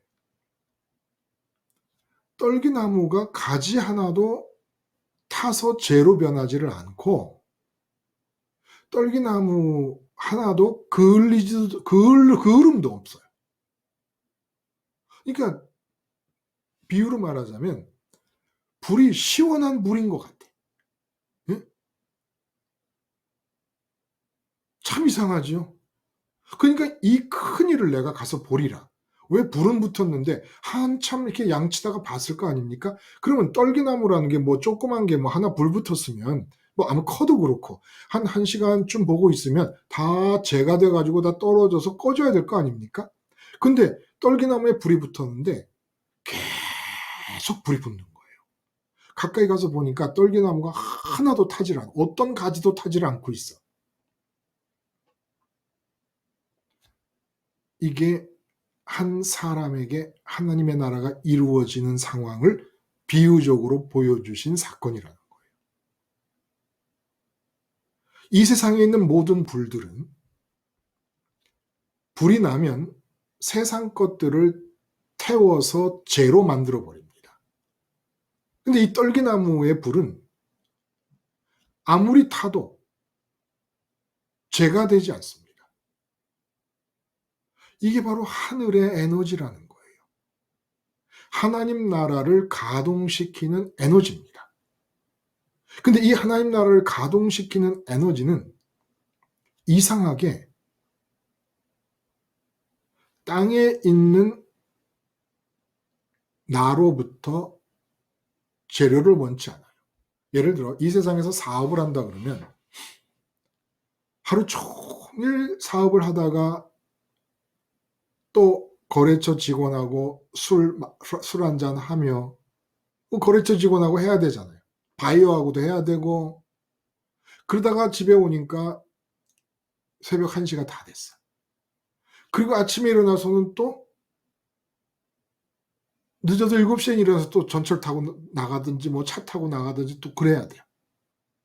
이런 삶이 반복되면은 사람이 번아웃 됩니다. 탄다, 아웃. 아주 말끔히 타버린다. 그러니까 사람의 기운이 소진돼 버리는 거예요. 그러니까 사업이 돌아갔던 것은 내 기운, 내 수고, 내 노력을 태우면서 사업이 돌아갔던 겁니다. 그렇게 이 세상의 모든 일들을 내가 잊게 하려는 삶을 살다 보면 번아웃돼. 내 노력을 태워야 되고 내 시간을 태워야 되고 내 수고를 태워야 되고 내 생각을 태워야 되고 내 감정과 의지를 태워야 됩니다. 그러니까 지치는 거예요. 나중에는 피곤하고 지치고 힘들고. 근데 이 떨기나무 불은 하나님 나라의 불을 의미하는데, 내게 불이 임해서 에너지가 돼서 사는데 내 노력, 내 수고를 원치를 않는 거예요. 필요가 없는 거예요. 하늘에서 에너지. 그러니까 사도 바울이 이렇게 많은 역경과 어려움의 환경을 겪는데도 이 사람이 조금 더 위축되지 않고 계속 뚫고 앞으로 전진해요. 심지어는 예루살렘으로 올라가면 결박되고 감금될 것을 성령님을 통하여 알게 되고 나서도 그냥 돌진합니다. 그냥 앞으로 가는 거예요. 이 에너지가, 이 용기가 어디서 생긴 거냐는 겁니다. 사도 바울의 용기로, 사도 바울의 수고와 노력으로 하는 게 아니에요. 떨기나무 불이 붙은 겁니다. 그래서 사도 바울의 수고와 노력을 태우면 지칠 텐데 하늘에서 내려온 에너지를 가지고 사도 바울이 사는 거예요, 지금. 지치질 않아요. 떨기나무 불꽃의 얘기는 이제 스스로 계신 하나님이라고 하는 이름을 떨기나무 불꽃에서 계시해 주시잖아요. 말씀해 주시지 않습니까? 내가 이스라엘 백성에게 나를 따라 나와서 광야에 들어가서 하나님께 예배하자 그럴 때 그 하나님의 이름을 누구냐라고 물어보면 내가 뭐라고 대답을 할까요? 했더니 하나님 가르쳐 주신 말씀이 스스로 있는 자니라. 나는 스스로 있는 자다. 자, 스스로 있는 자 하나님이 떨기나무 불꽃 가운데 모세를 불렀습니다. 뭘 의미하는 겁니까? 너는 이제 있게 되는 대로만 살면 돼. 있게 되면서 사는 삶에 필요한 에너지도 너의 노력, 너의 수고, 너의 지식을 동원할 필요 없어. 전부 하늘의 불처럼, 떨기나무 불처럼 너에게 임해서 너의 삶이 진행될 거야. 그게 하나님의 나라다. 라는 겁니다. 하나님의 나라가 뭐다? 내 노력과 내 수고를 먹으면서 그 에너지로 이어지거나 상황이 유지되는 것이 아니라 하나님 나라 상황이 하늘에서 내려온 불로 내 에너지, 내 노력, 내 수고를 태우지 않고 하늘의 힘으로, 하늘의 기운으로 이 땅을 살게 해준다는 겁니다. 자, 그러면 구체적으로 이 하나님 나라의 불이 떨기나무 불인데 이 불이 어디 붙느냐는 거예요. 모세가 이제 지팡이를 들고 초강대국이었던 지금의 미국과도 같은 애굽 왕 바로 앞에 섭니다. 그럼 바로를 마주대하고 있는 상황에서 바로와의 관계가 생성이 됩니다. 그럼 떨기나무 불은 바로를 마주대하고 있는 상황에서 그 관계에 불이 붙습니다. 그 관계에 불이 붙어서 하나님 나라가 모세와 바로가 마주보고 있는 관계에 하늘에서 내려와 불이 붙어 있기 때문에 바로와 관계를 할 때 모세는 자기의 노력, 자기의 수고를 들여가면서 이 관계를 유지하기 위해 에너지를 고갈시킬 필요가 없습니다. 그냥 바로와의 관계가 성립된 상태에서 떨기나무 불이 임해서 모세의 노력과 수고와 애씀은 하나도 태우지 않은 채 바로를 향하여 나가야 될 말들이 다 나갑니다. 그리고 이렇게 10번 하는 동안에 애굽은 그 초강대국이 지팡이 든 할아버지 한 분 때문에 초토화돼 버립니다. 이게 하나님의 나라를 사는 거라는 거예요. 스스로 있는 분이 내 삶에서 있게 하시는 대로 삶을 살아가는 것인데 그 있게 하시는 일이 진행될 때 내 입이 동원되고 내 머리가 동원되고 내 몸이 동원되고 내 생각과 감정과 의지가 동원될 수 있습니다. 사도 바울이 그렇게 동원돼서 말씀을 전하러 다닌 거예요. 사방각처로. 그렇게 동원될 때 내 수고와 내 에너지를 태우는 게 아니기 때문에 지치지 않습니다. 번아웃 때 물론 몸이 피곤해질 수도 있어요. 그러나 내 몸과 내 마음이 붙어 있는 상태에서 내가 있게 하느라고 마음이 고생하면서 몸이 지치는 거하고 완전히 다른 거죠. 이거 뭐 여러분이 안 해보셨으면 모르죠. 마음은 완전히 쉬고 있는데 몸이 피곤할 때.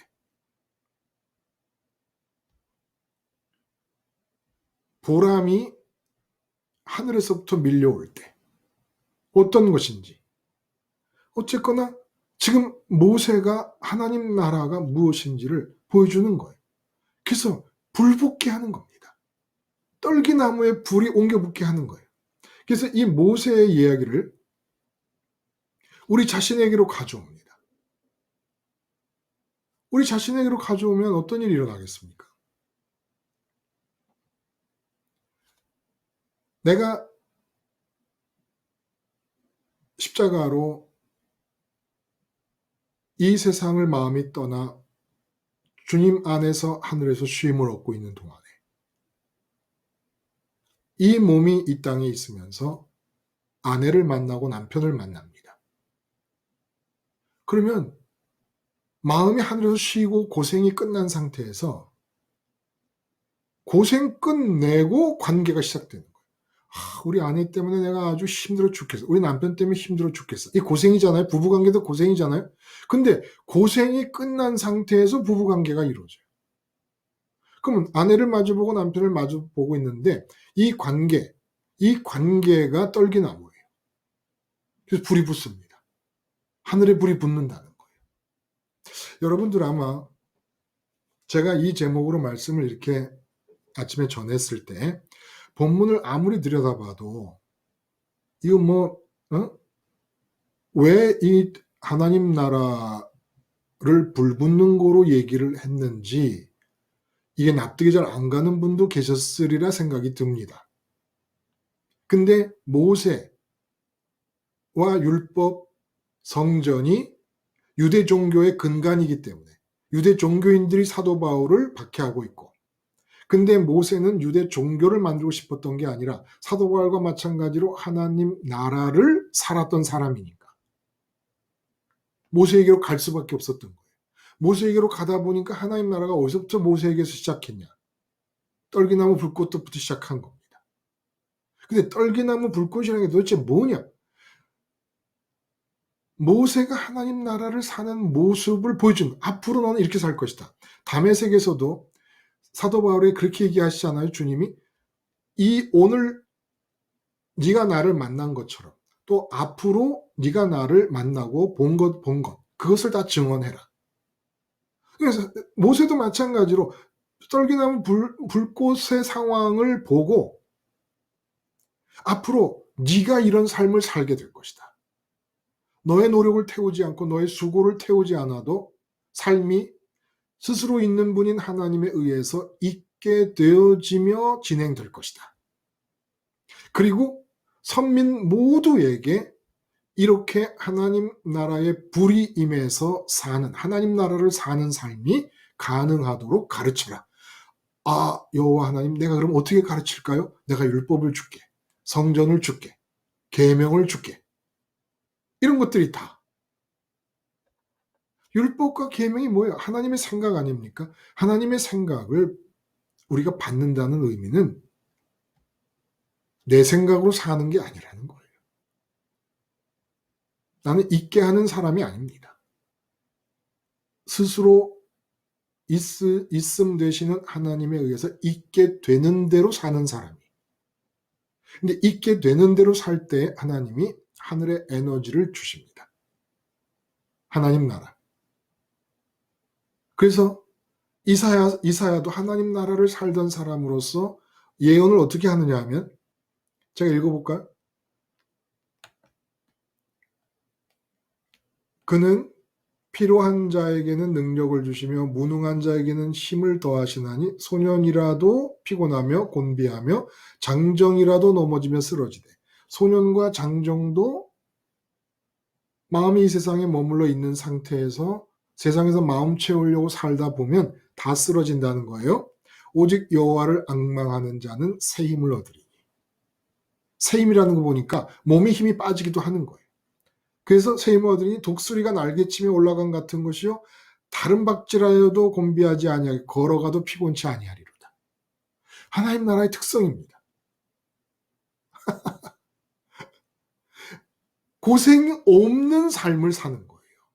고생 없이 치열하게, 고생 없이 활기차게, 고생 없이 다이나믹하게, 역동적으로 하나님 나라를 사는 겁니다. 하나님 나라의 에너지를 가지고. 이게 하나님 나라의 삶인 거예요. 하나님 나라의 삶. 불이 붙어야 돼요. 불이 붙어요. 하늘에 불이 붙어야 돼요. 그래서 아내 관계, 내가 엄마로서 자식을 보고 있다. 그러면 모세가 바로를 보고 있는 바람에 이 관계에 떨기나무 불, 하나님 나라 불, 하늘의 기운, 하늘의 에너지 불이 붙었잖아요. 그런 것처럼 내가 자식을 보면 그 자식을 보고 있는 동안에 자식과 엄마의 관계라는 떨기나무에 하나님 나라 불이 붙게 하려면 어떻게 해야 되느냐 이겁니다. 불씨. 불씨가 뭐냐는 거예요. 참 신통한 것은 우리가 달걀을 깼을 때 그 요리하시는 분들 보면 흰자, 노른자를 싹 분리시켜 놔잖아요. 그런 것처럼 베스토 총독이 사도 바울의 변론을 듣다가 유대 종교에 관련된 사항과 예수님 십자가 부활 사건이 별개의 것인 거를 흰자, 노른자 갈라내듯이 쫙 갈라냅니다. 그래서 베스토라고 하는 그릇에, 그 인격의 그릇에 노른자와 같은 그 십자가 예수님과 예수님의 죽음과 부활이 따로 딱 담겨집니다. 요게 불신 거예요. 요게 하나님 나라의 불을 일으키는, 떨기나무에 붙었던 불과 같은 불을 일으키는 불신 거예요. 그럼 이제 어떻게 붙이느냐? 엄마가 자녀를 마주보고 있을 때 요 관계에 하나님 나라의 불이 붙게 하고 싶지요. 예. 그러면 불씨를 보존하면 돼요. 예수님의 죽음과 부활이라는 불씨를 보존해서 그 불씨로 불을 붙이려면 어떻게 해야 됩니까? 내가 내 죽음과 내 부활로 받아들이는 거예요. 내 죽음과 내 부활로 받아들이면 어떤 일이 일어납니까? 내 마음이 십자가에서 주님과 함께 죽고 부활하신 주님 안에 들어가서 하늘로 올라가며 마음이 쉼을 얻는다는 거예요.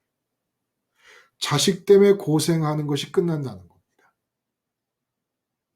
자식과의 관계에서 있게 하느라고 스스로 있음이신 하나님께 뒷발질을 하며 고생하는 삶을 끝낸다는 거예요.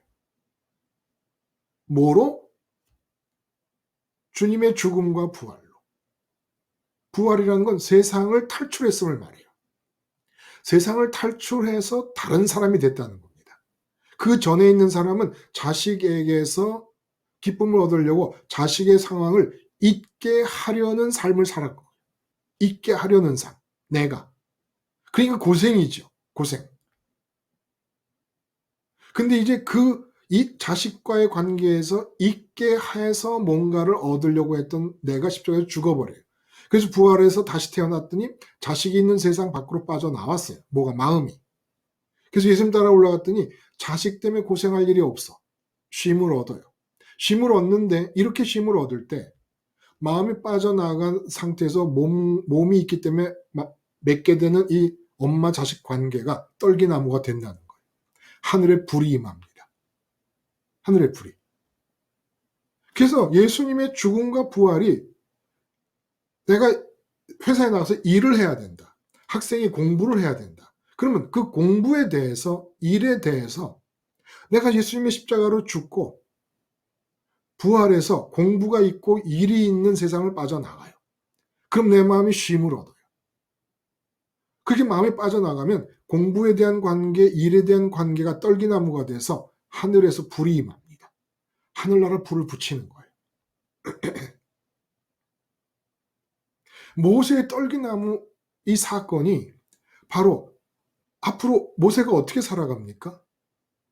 이건 무슨 언젠가도 말씀드렸지만 타임지에서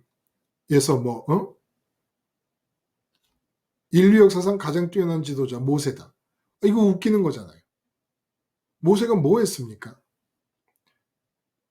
조조처럼 군사를 이끌고 가다가 군사들이 막 목이 말라서 막 죽겠다고 아우성을 치니까 저 언덕 너머에 메실밭이 있다.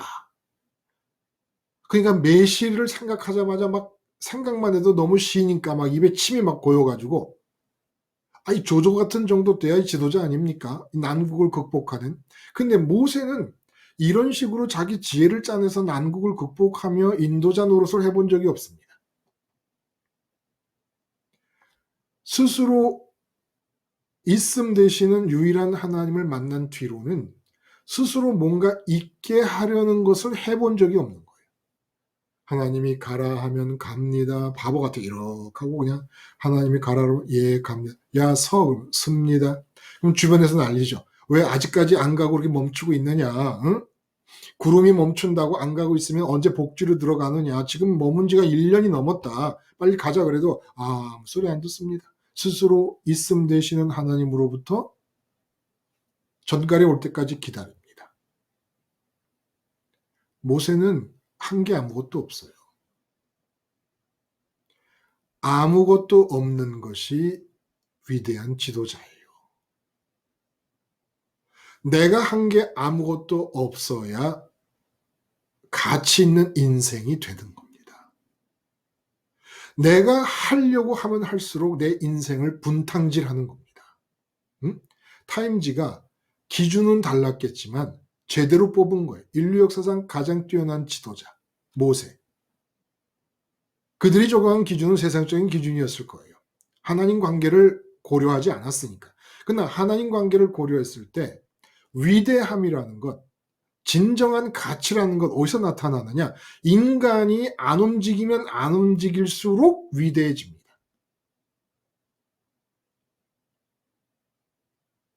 내가 있게 하려는 노력을 죽이면 죽일수록 위대해지는 거예요. 있게 하려는 노력을 하면 할수록 가시체를 뒷발질하면서 내 인생도 내 마음도 내 주변 사람도 다 너덜너덜해져요. 상처이기 때문에. 모두가 다.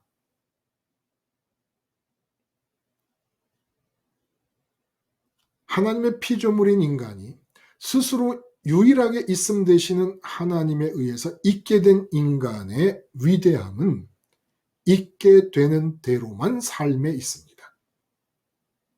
내가 뭘 있게 하려는 데 있는 게 아니에요. 또 있게 하려고 해서 스티브 잡스처럼 있게 했습니다.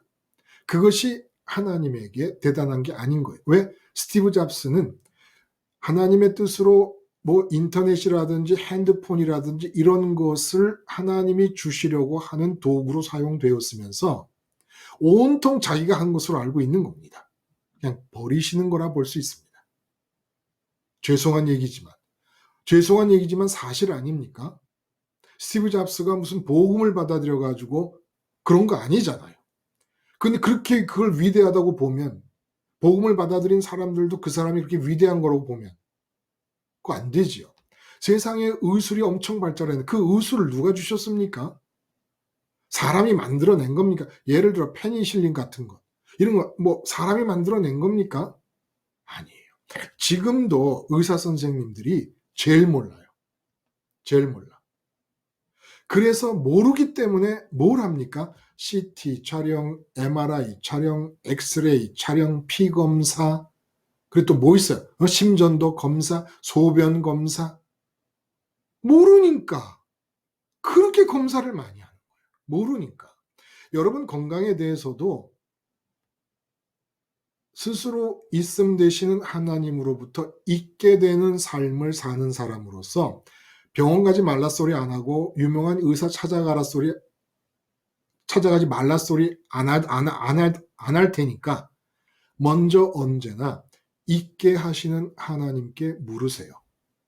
그러면 엑스레이 영상, MRI 영상, CT 영상보다도 더 정확하게 여러분의 건강에 대해서 하나님이 영상을 보여주실 수도 있어요. 꿈과 계시를 통해서.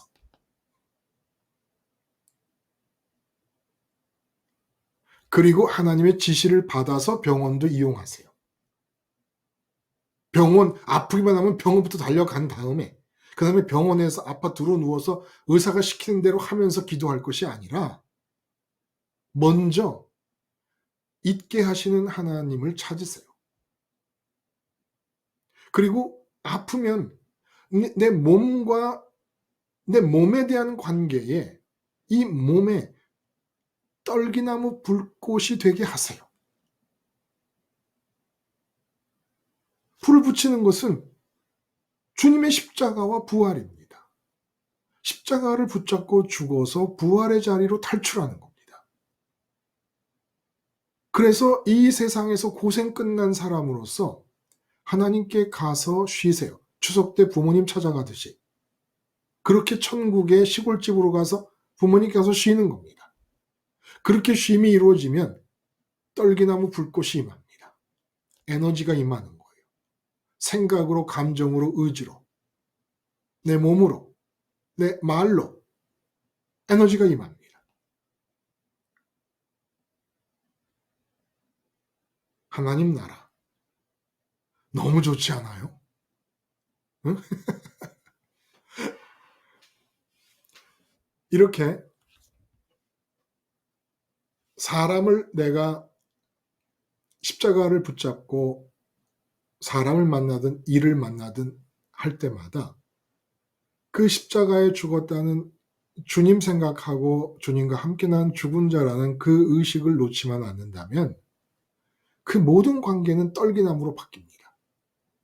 그래서 모세는 떨기나무를 본 뒤로는 어디를 가든지 그 모세 앞에 서게 되면 하나님 나라인 거예요. 그 하나님의 나라가 때로는 끝까지 저항하고 반항하는 고라자손 같은 경우는 모세가 대적하지 않습니다. 하나님의 뜻을 기다립니다. 근데 그 고라자손이 모세에게 대적했다가 땅이 갈라지면서 집안 전체, 가문 전체가 땅에 묻혀버리고 맙니다. 그것도 하나님 나라의 현상이에요. 모세가 그랬습니까? 모세가 한 게 아니잖아요. 하나님이 하신 겁니다. 250만 명이 물이 없습니다. 바위를 치라고 합니다. 그 바위를 친 거예요. 모세가 한 거예요. 바위를 쳤더니 물이 나와서 모세가 한 게 아무것도 없어요. 이 세상을 살아갔는데 내가 한 게 아무것도 없는 사람. 그 사람이 위대한 사람인 거예요. 왜? 그 사람의 삶을 통해 창조주 하나님의 뜻을 담아냈으니까. 위대함이 어디 있습니까? 내가 무엇을 하는 게 위대해요? 내가 무엇을 해서 위대하려고 하는 것은 자전거 타고 가는 거라면 하나님의 뜻을 받아내는 것은 비행기 타고 가는 겁니다. 자전거 타고 시속 40km, 50km로 있는 힘을 다해서 온몸이 땀에 젖을 정도로 달렸습니다. 뿌듯합니다. 돌아보니까 한 3시간 달렸는데 한 100, 한 20, 30km 달렸어요. 비행기 타면 3시간 동안에 그냥 얼마를 날아갈까요? 근데 비행기 탄 사람은 땀이 안 나. 움직이질 않아. 그냥 가만히 있었는데 태평양을 건너요. 8,000km를 건너. 가만히 있었는데. 제 아무리 날뛰어봐야 자전거 타고 가는 거, 비행기 타고 가는 것에 비교가 안 됩니다. 비행기 타면 그냥 가만히 쉬세요. 내가 뛴다고 돼요, 비행기 타고?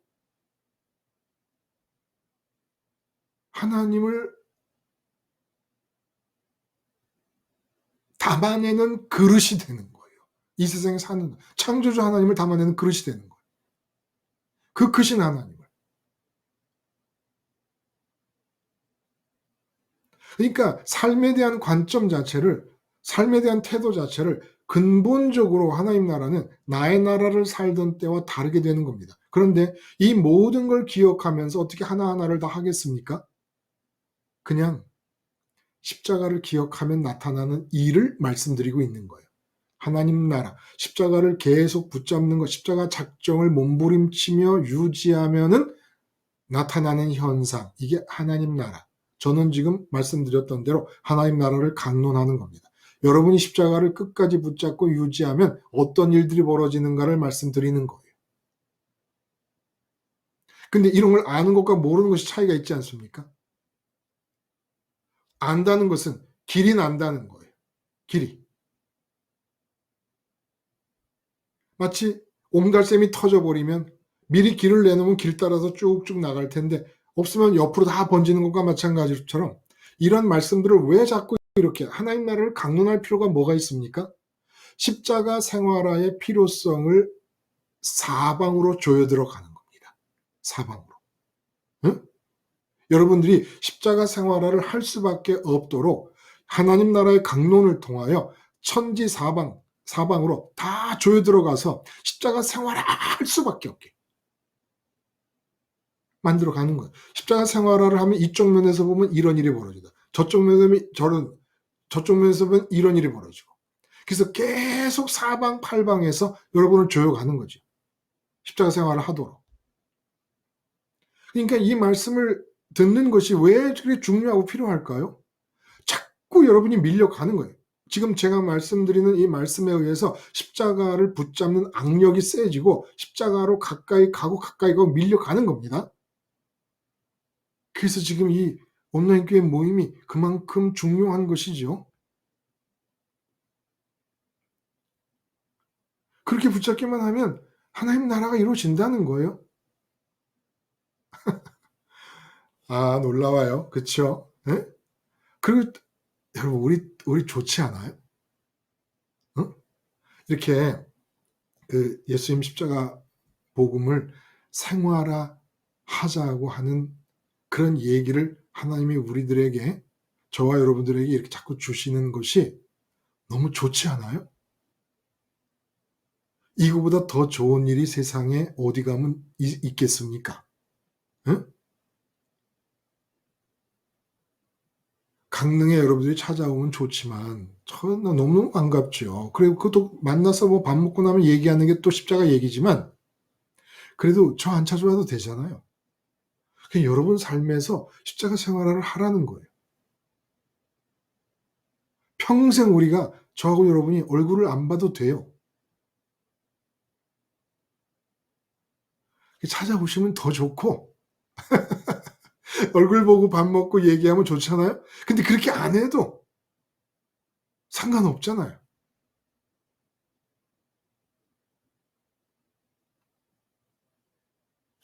계속해서 하나님의 말씀을 통하여 우리 모두를 십자가로 몰아가십니다.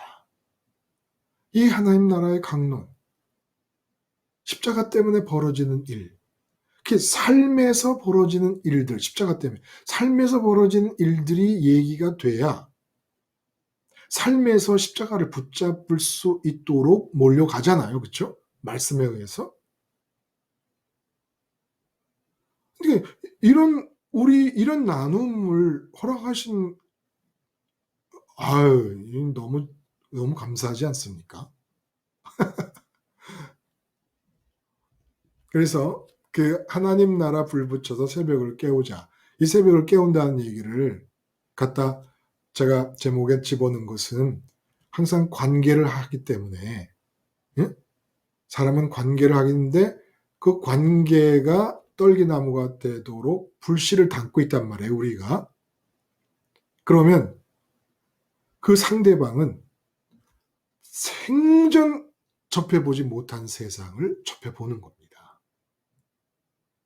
빛의 나라, 응? 고생이 없는 나라, 고생이 없는 삶. 몸은 바쁘고 몸은 치열하고 몸은 역동적일 수 있고, 그런데 고생이 없는 삶을 이 사람이 보는 거예요. 아, 어떻게 저렇게 몸이 저렇게 바쁘고 힘든데도 고생스러움이 없지, 저 사람한테는? 이게 새벽을 열어주는 겁니다. 사실은 어둠 속에 살고 있잖아요. 어둠 속에. 응? 어둠이 뭐예요? 아까 우리 제일 처음에 김수님하고 대화할 때 했던 것처럼 마음이 세상에 붙었어요. 그러니까 몸이 만나는 이 세상에서 기쁨을 찾으려고 하는데 기껏 세상에서 빛이라고 해봐야 세상 안에서 미래. 아, 내가 10년 뒤에는 좀 돈 좀 벌 거야. 뭐 이런 희망, 세상 안에 있는 희망을 빛으로 살고 있단 말이에요. 이 빛은 어둠이에요, 본질이. 거기 가보세요. 뭐가 있나? 또 다른 고생 출발점이죠. 또 다른 고생의 출발점이야. 이뤘다 해도, 이루지도 못하는 사람이 95% 이상이지만, 이뤘다 해도 또 다른 고생의 출발점일 뿐이죠. 그러니까 어둠이죠, 어둠. 근데 십자가에서 죽으면 고해, 고생의 바다, 고통의 바다인 세상을 빠져나가요. 고생이 없어요. 근데 그냥 가만히 우두커니 있는 게 아니야. 하나님 나라가 임하면서 모세처럼 사도 바울처럼 요셉처럼 다윗처럼 하나님 나라를 살아가는데 저 사람에게서 나오는 에너지의 근원을 모르겠어. 어떻게 저렇게 치열하게, 어떻게 저렇게 다이나믹하게 역동적으로 이 세상 삶을 트라우마 하나 없이 살아갈까?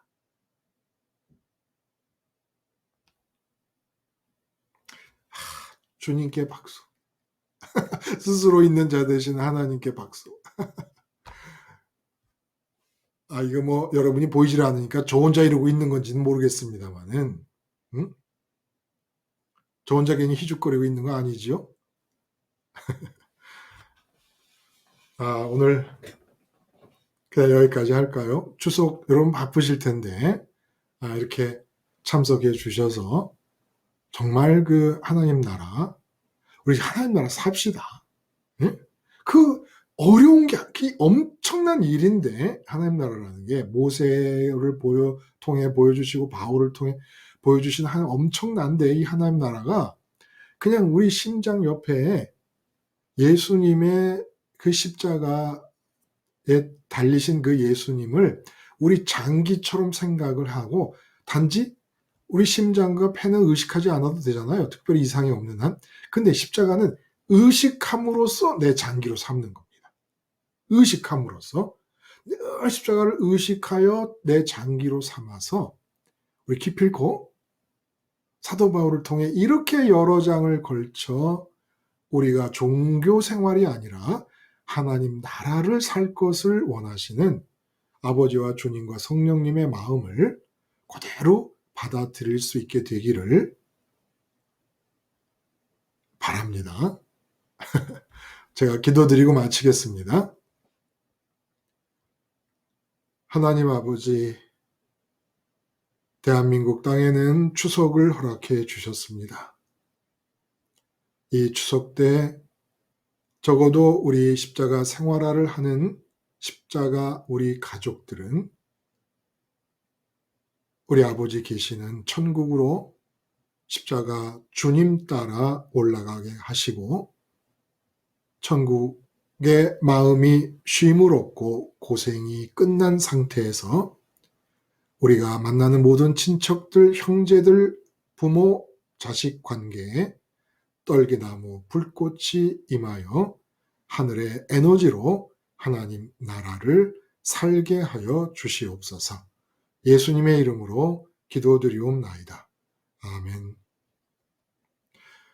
여러분, 좋은 밤 되시고 즐거운 명절 지내시다가 다시 만나겠습니다. 감사합니다.